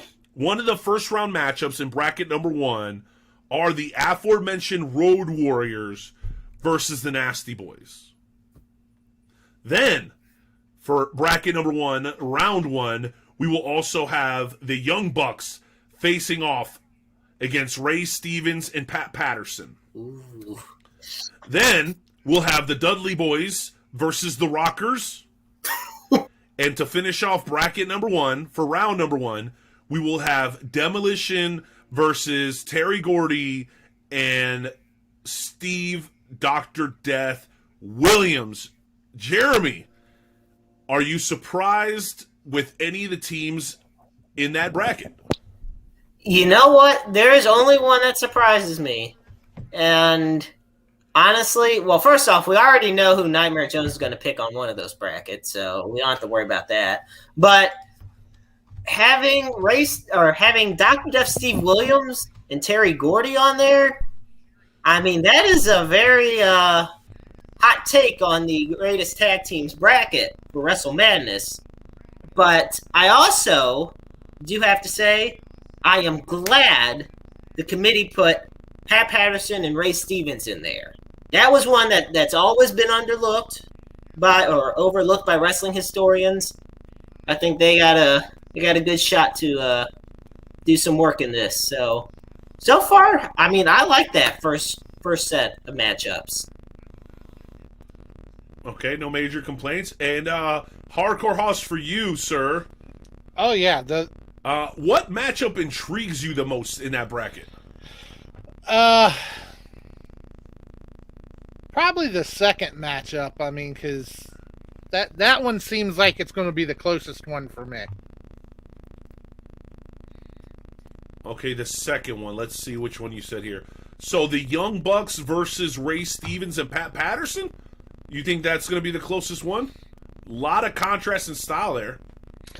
Yeah, but the old versus the new there, that's might make it a little harder to compare the two because of such a contrast in styles. But a lot of the other ones I think are kind of clear cut on who I think the winner would be. Now, can I add one more thing on? Of course. What do you Ross's got, bro? point. You know, you talk about and to both of your points about the contrasting styles of the Young Bucks and Ray Stevens and Pat Patterson. It really is an old school versus new school. But recently, I mean, and I'm not talking about just in recent weeks. This is a kind of a long time thing over the past couple years or so. The Young Bucks have their fair share of controversy in regards to their what people consider repetitive style. Yeah, they put on great matches for the most part, but a wrestling fan can only see so many super kicks in one match. And I think at that point, they may say, well, here, let's take a look at what Ray Stevens and Pat Patterson can bring to the table. Henceforth, they say, wow, look at the old school accolades of these guys. Tune in some matches. I like to look at Wrestle Maddness as a history lesson, more so than just a tournament. It gives fans, both casual and long-term, a chance to view teams and individuals that they had never watched before, or get to reevaluate ones they've watched many times. So, yes, absolutely, that's what I wanted to add on to that. Dude, I think you just defined the Wrestle Talk podcast. It It's is like we true. talk about stuff that you may have never heard of before, and maybe intrigues you enough to go check it out, like the headliner, Chris Michaels. Some of you guys probably never heard that name. The dude's been doing work for 30 years. He was John Cena, Brock Lesnar, Randy Orton, and Bautista's veteran. Good friend of Tracy Smothers. Somebody that's been doing work in the business for 30 years you may have heard of, never heard of before. Boom. You get it here at the Wrestle Talk podcast. Much like what we're doing here with Wrestle Maddness, Jeremy. I think you make a great point. Well, thank you. Well, thank you, sir. All right, well, let's go ahead and continue down this list. What say you, gentlemen? Let's do this. I'm excited. All right, bracket number 2. Round 1. The Hart Foundation. I want to see facial expressions and reactions here as I sound these names off. Give me thumbs up, thumbs down. But don't give it away. Don't give away who you're going to vote for eventually, because we still have to do that. Oh, boy. All right, so the Hart Foundation versus Barry Windham and Mike Rotundo. That's a toughie. Then you have what I consider to be the core of DX, Shawn Michaels and Triple H, versus Scott Hall and Kevin Nash. What? So early on, either DX or NWO was going to be out, like in the first round. Oh. This should be good. Oh. Jeez Louise. See, like I told you, I'm going to have beef with the committee, bro. I'm going to have beef with the committee. All right, here we go. It doesn't get any easier, gentlemen. The Steiners versus Professor Tanaka and Mr. Fuji. And then the final matchup of bracket number 2, round number 1, is the Hardy Boys versus Kane and Undertaker. Yeah, exactly. All right, John, I'll start with you this time. I'll start, and I know you're itching, Maestro, but I'm going to start off with a hardcore hoss here. With half of the 32 names announced already, or teams announced already, are there any teams that you're surprised you haven't heard mentioned yet? That's for you, Hoss. Not right off the top of my head, but you know, it seems like some of these matchups, though, I tell you, I don't know, they're going to be tough, and with some of the teams that are going to get eliminated in the first round, yeah, there's only one thing to say. Fucking bullshit! Damn it, John! I'm so jealous. I want drops too. Oh man, I'll get this figured out eventually, y'all. We'll get to All it. right, Maestro, your question. What teams have surprised you so far for bracket number 2? I should say you've heard all of bracket number 2. What team surprises you the most out of that collection of tag teams? As far as making it onto the bracket? Yeah, let's say that. Professor Tanaka and Mr. Fuji. That one right there. Like, that immediately caught my eye. It kind of harkens back to the Ray Stevens, Pat Patterson discussion, but on an even more extreme level, because I mean, you don't think they should even be in the bracket? I think I'm sorry, I don't mean to put words in your mouth. No, you're fine. I have to hear the rest of this bracket, of the whole the bracket, and then I'll say for myself, because right now. Okay, so here's my thing. Like, go back to what you said. Like, that makes me want to go and research. Right.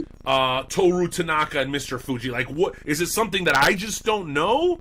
Am I ignorant on this subject, or is my instinct telling me that they don't belong? So that's what I was talking about before. Like, it helps you want to go and find out more. Is that a fair statement? No, that's exactly it. It's, trying to find out more and seeing if they are truly worthy, because obviously the committee, whether you love them or you hate them, I mean, obviously in your case you don't really like them, but whether you love them or I don't like them as a whole. Individually, they're great. Whether you love them or you hate them, these guys put a lot of time and research and effort into these tag teams. So when they put a team in there that, either of us or, anybody in the Wrestle Talk podcast audience are not familiar with, like I said, you want to go look into what made these guys deemed worthy enough in the committee's eyes to be in this tournament. So that's my biggest surprise in the entire tournament. And, with halfway through, I'm just pissed. Man, the Hardys and Kane and The Undertaker? Really?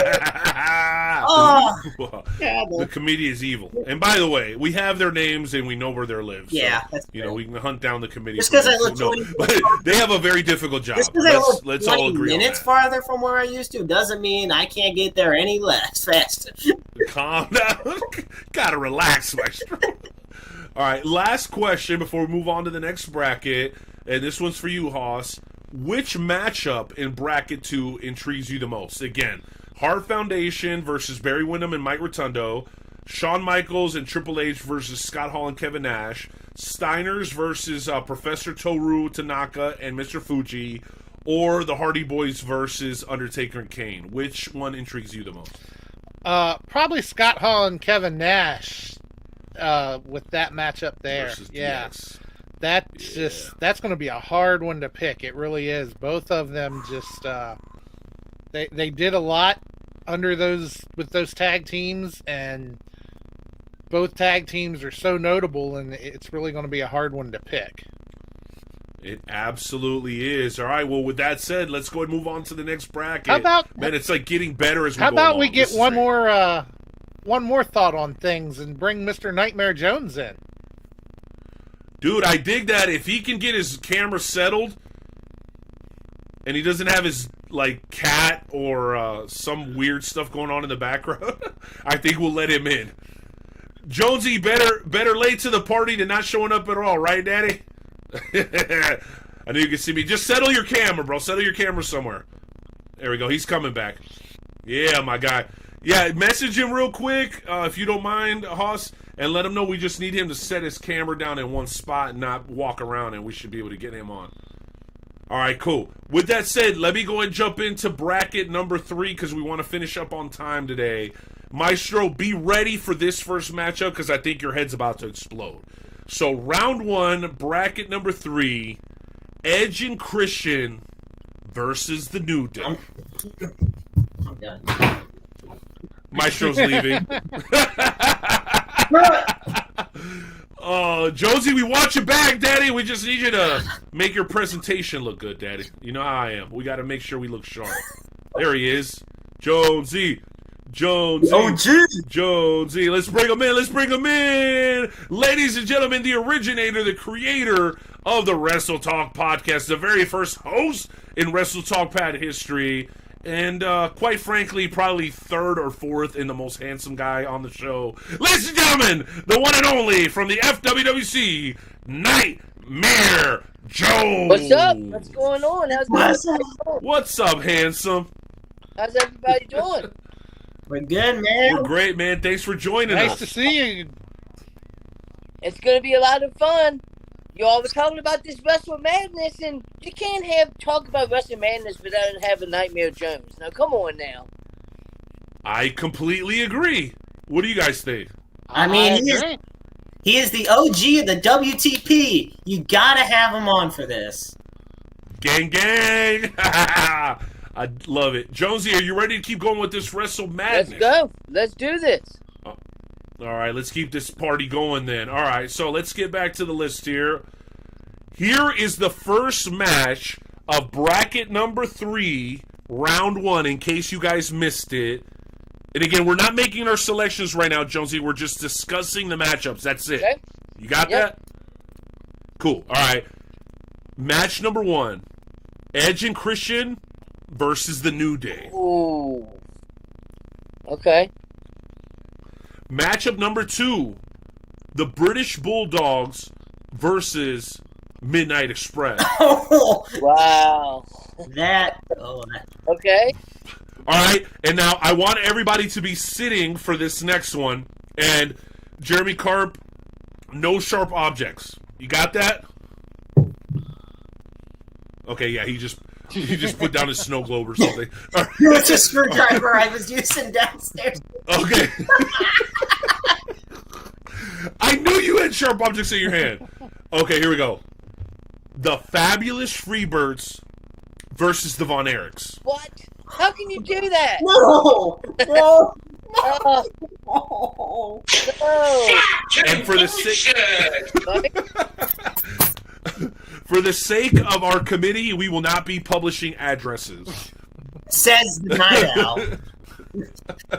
Except mine, of course. Right. All right. Last matchup, round 1, bracket number 3, the Wild Samoans versus the Sheep Herders. Okay.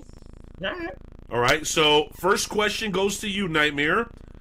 What matchup intrigues you the most out of bracket number 3? Which, again, Edge and Christian versus New Day, Bulldogs versus Midnight Express, Freebirds versus Von Erichs, Samoans versus Sheep Herders. Which one intrigues you the most? Freebirds against the Von Erichs, because not only are they two great tag teams, but these two tag teams had great feuds together. So, I mean, man, you could not have picked it more perfectly.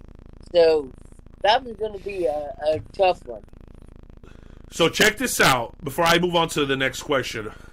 Early in round 1, we will either lose DX or NWO, the Hardy Boys or Kane and Undertaker, the Hart Foundation, Barry Windham and Mike Rotundo, or we'll lose Edge and Christian or the New Day or the Fabulous Freebirds or the Von Erichs. Many would argue that those teams probably have a chance of all being in the final, and half of those teams will be gone by the time we're down with round 1. Maestro, how does that make you feel? I'm hurt. I'm hurt because, to reciprocate off what Nightmare Jones said, the Freebirds and the Von Erichs, in my personal opinion, had the greatest feud in the history of tag team wrestling, because it's not just because both teams were beyond unbelievably talented. It's because both were in an era where they truly made the fans believe the reality of what was going on inside the ring. I mean, the Sportatorium was always filled to capacity. I mean, they were WCCW. So that's my big one. But then you got Edge and Christian. You got the New Day. You got DX, and then you got the NWO. I mean, these are all innovative tag teams. Kane and the Undertaker, the Brothers of Destruction. They're innovative because, it was at the height of the Attitude Era, and you saw these two brothers that were feuding, teaming up, and you're wondering who can stop them. So, yes, every tag team night owl that you just mentioned, in some way, shape, or form, was innovative to the history of tag team wrestling, and they could all win a tournament if they were in the right spot. And it's heartbreaking that a decent amount of them won't make it past round one. It is. Very, very tough. Same question for both Hardcore Hoss and Nightmare Jones. Let's start with you, Hoss. What do you think about that, man? We're going to lose some of the greatest tag teams in pro wrestling history right off the bat. I know there's no perfect way of doing these brackets.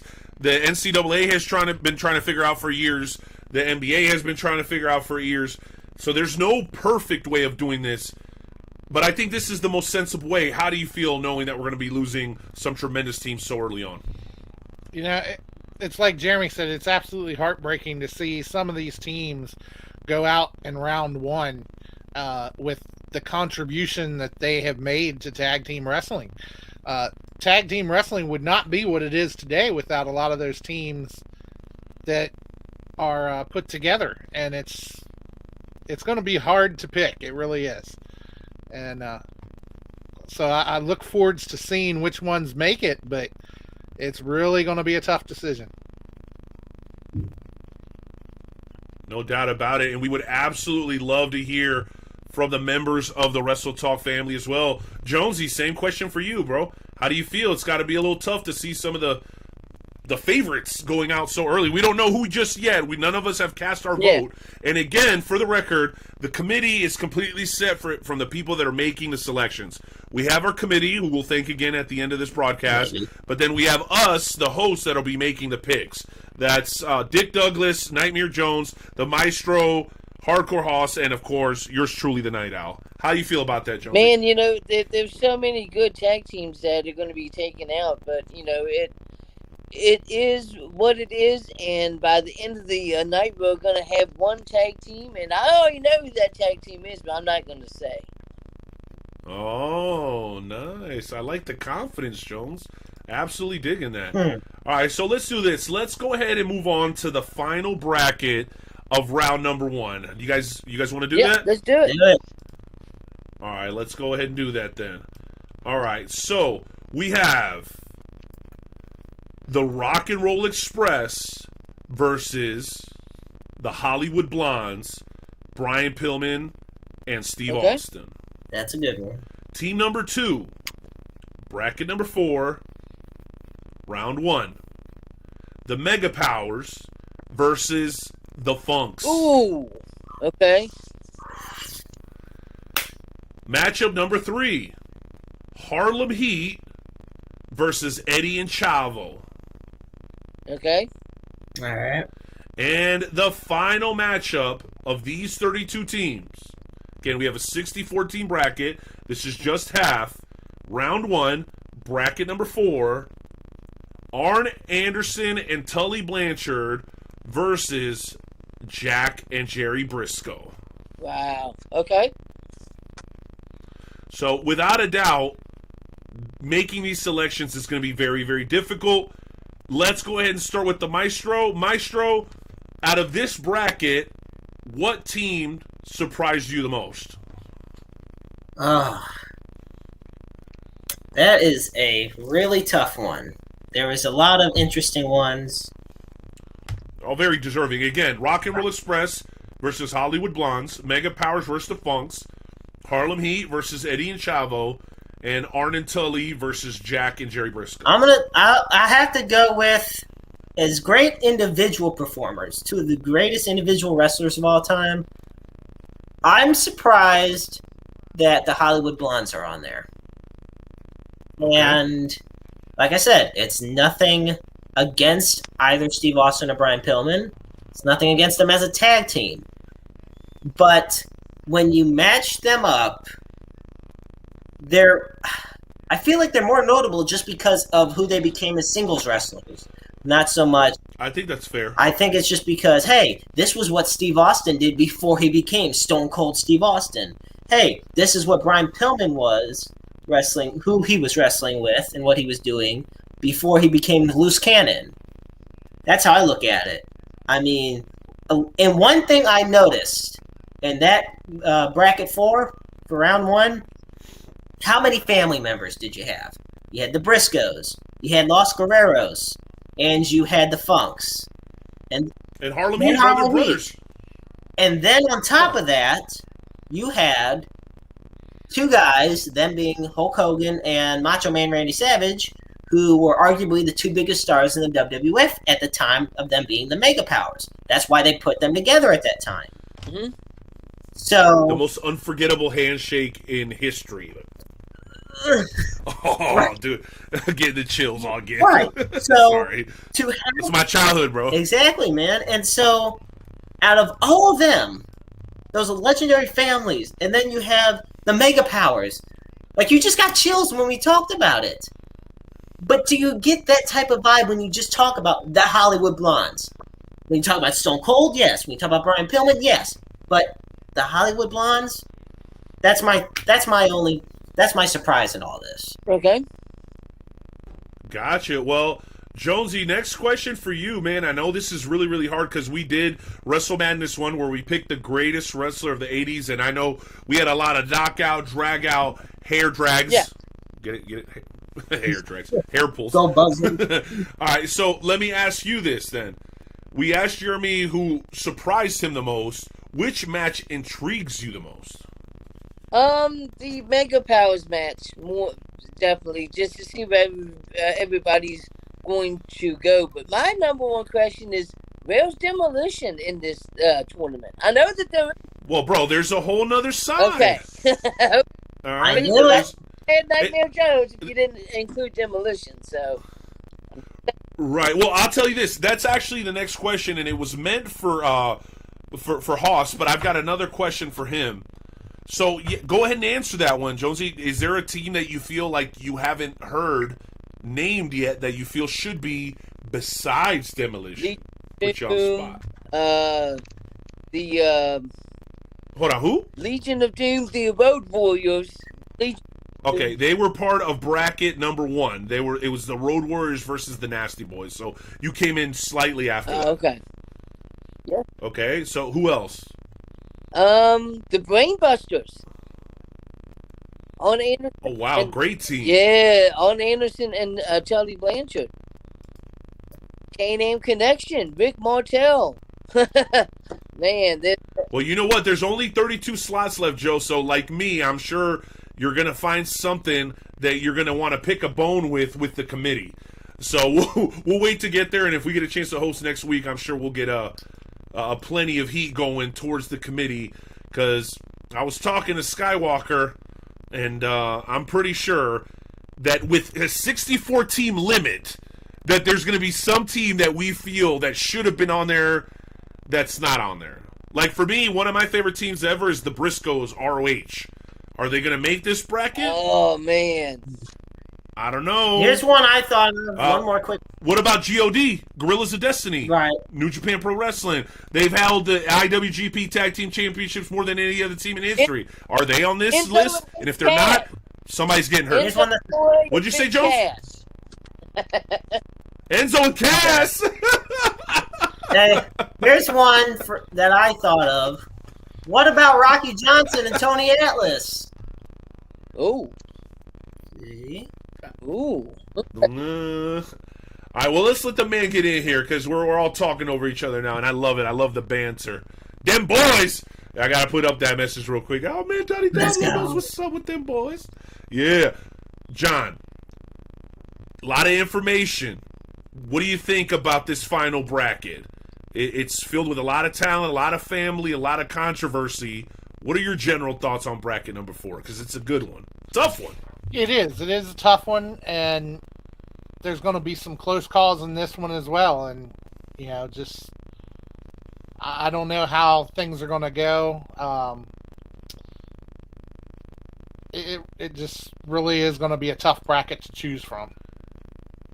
Give us a strong take here. I'm going to put you on the spot because you're very politically correct, and we're going to have to kind of break you out of this mold. I'm sure you'll agree with me, Maestro and Jonesy. We got to get John to give us like a controversial answer because he's very, very down the middle. And when it comes to entertainment, baby, we need the heat. We need you to have a strong take. So I'm going to ask you this question. If you had to remove one of the tag teams from bracket number 4, what team would you remove? Probably be the Hollywood Blondes. I would take them out because it's just like Jeremy said. I don't think they were notable as the Hollywood Blondes as they were individually. Exactly. So I think that if there's one tag team in there that I would take out, would be that one. The Hollywood Blondes. And I think what Jeremy said was 100% accurate. The fact that they had such an incredible feud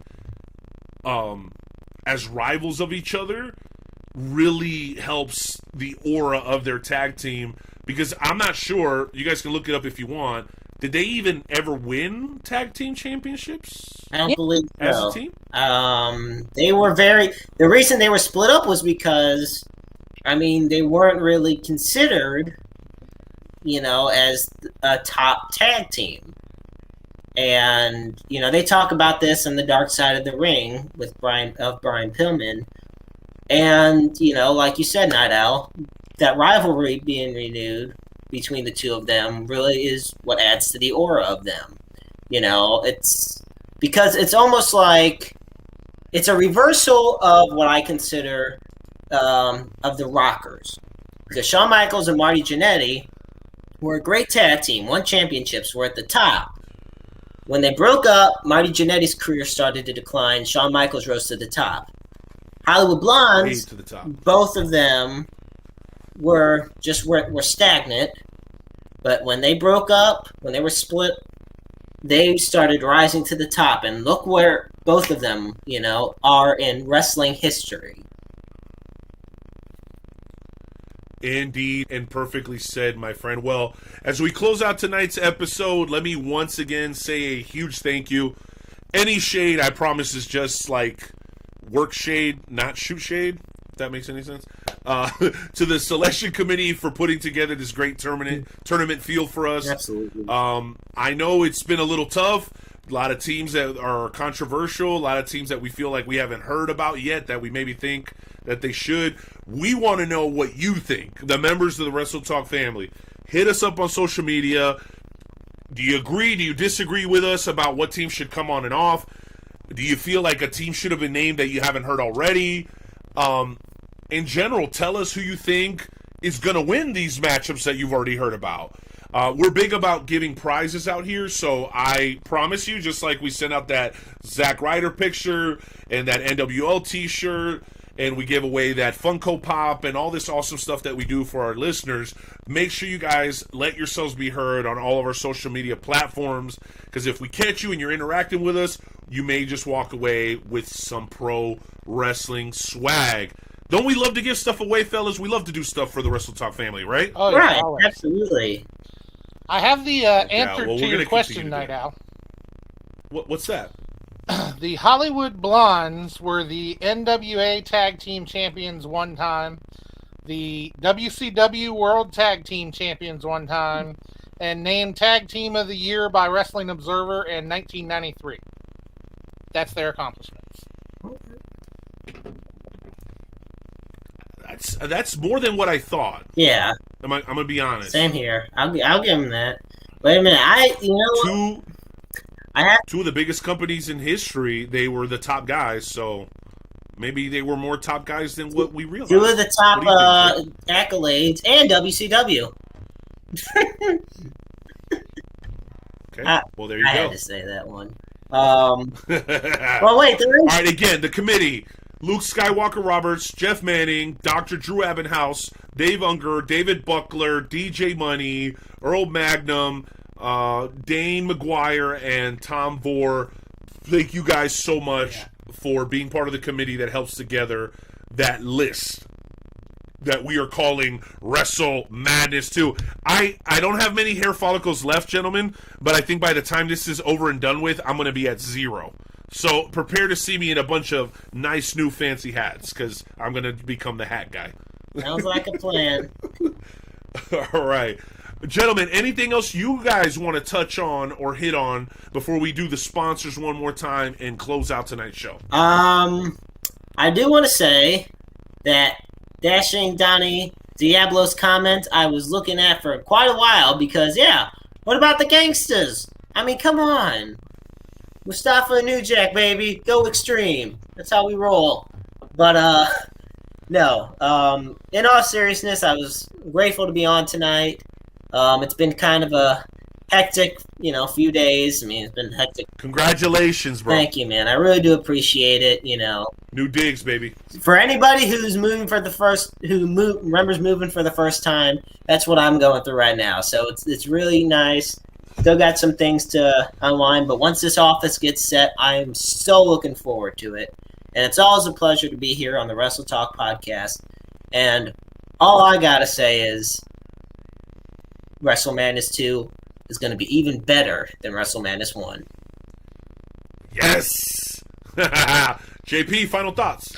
Yeah, I'm really excited for Wrestle Maddness 2. Excited to get into the voting and see who people think should be eliminated. And it's really going to be interesting. So I'm excited for that. But one thing before we go, we do give Dick Douglas a lot of grief on this show. And not that he doesn't deserve it, but he does. We really do have to give a shout out to him and everything that he's doing down there at Rhodes Academy. And if you haven't seen it, be sure to check out on YouTube. He does have a promo out there on YouTube. So, go check it out. Give him some love on it and just help our boy out. So. Well, you know what? I think that's what we should play to close out today's show. Do you guys want to see the Dick Douglas promo? Oh, sure. For anybody who hasn't seen it, let's do it. Great. Oh, yeah, and by the way, if I sound a little slow, it's because my audio is trash, and I'm quite frustrated by it. But we're going to keep working on it. The sponsors are helping us. Dave Ruby is helping us. We've got Ethernet cables now. We're doing big things over here, baby. Yeah, actually, with my headphones on, I'm hearing you in the left, but not in the right. So. See, my audio. And anybody that knows, I got all this new stuff that I don't know how to hook up. And anybody that knows the Night Owl. What'd you say, Jay? I was gonna say, you said you can hear him in the left, but not in the right. Yeah. Well, anybody that knows the Night Owl, you would think it'd be the other way. Think about that. Yes. Yeah, nothing like a good political joke to close out the show. Let's go, baby! I love it. And can I get a shots fired? I like it. Yeah. Shots fired! Shots fired! Bang, bang, bang, bang! Nothing but love for all of them. That's the beauty, baby. 40 countries. Yeah, no, you're right. The 40 countries, different people, different backgrounds, different skin colors, all types of wrestling shit. That's what we do here, baby. Episode 352 of the Wrestle Talk Podcast. Blessed to be of service to you, gentlemen. Thank you, guys. Jeremy, thank you, John, thank you, Jonesy, for joining us. Thank you to the headliner, Chris Matthews, my son for putting the sign together, and my beautiful wife for allowing me to be loud for 2.5 hours every single Tuesday at 7 p.m. Central, 8 p.m. Eastern. Ladies and gentlemen, we present to you the Richard Dick Douglas promo from the Rhodes Wrestling Academy down deep in the heart of Texas, courtesy of your servants here at the WrestleTalkPodcast.com. You guys have a good night. Check it out and enjoy. Peace and love, everybody. Have a good night. Adios.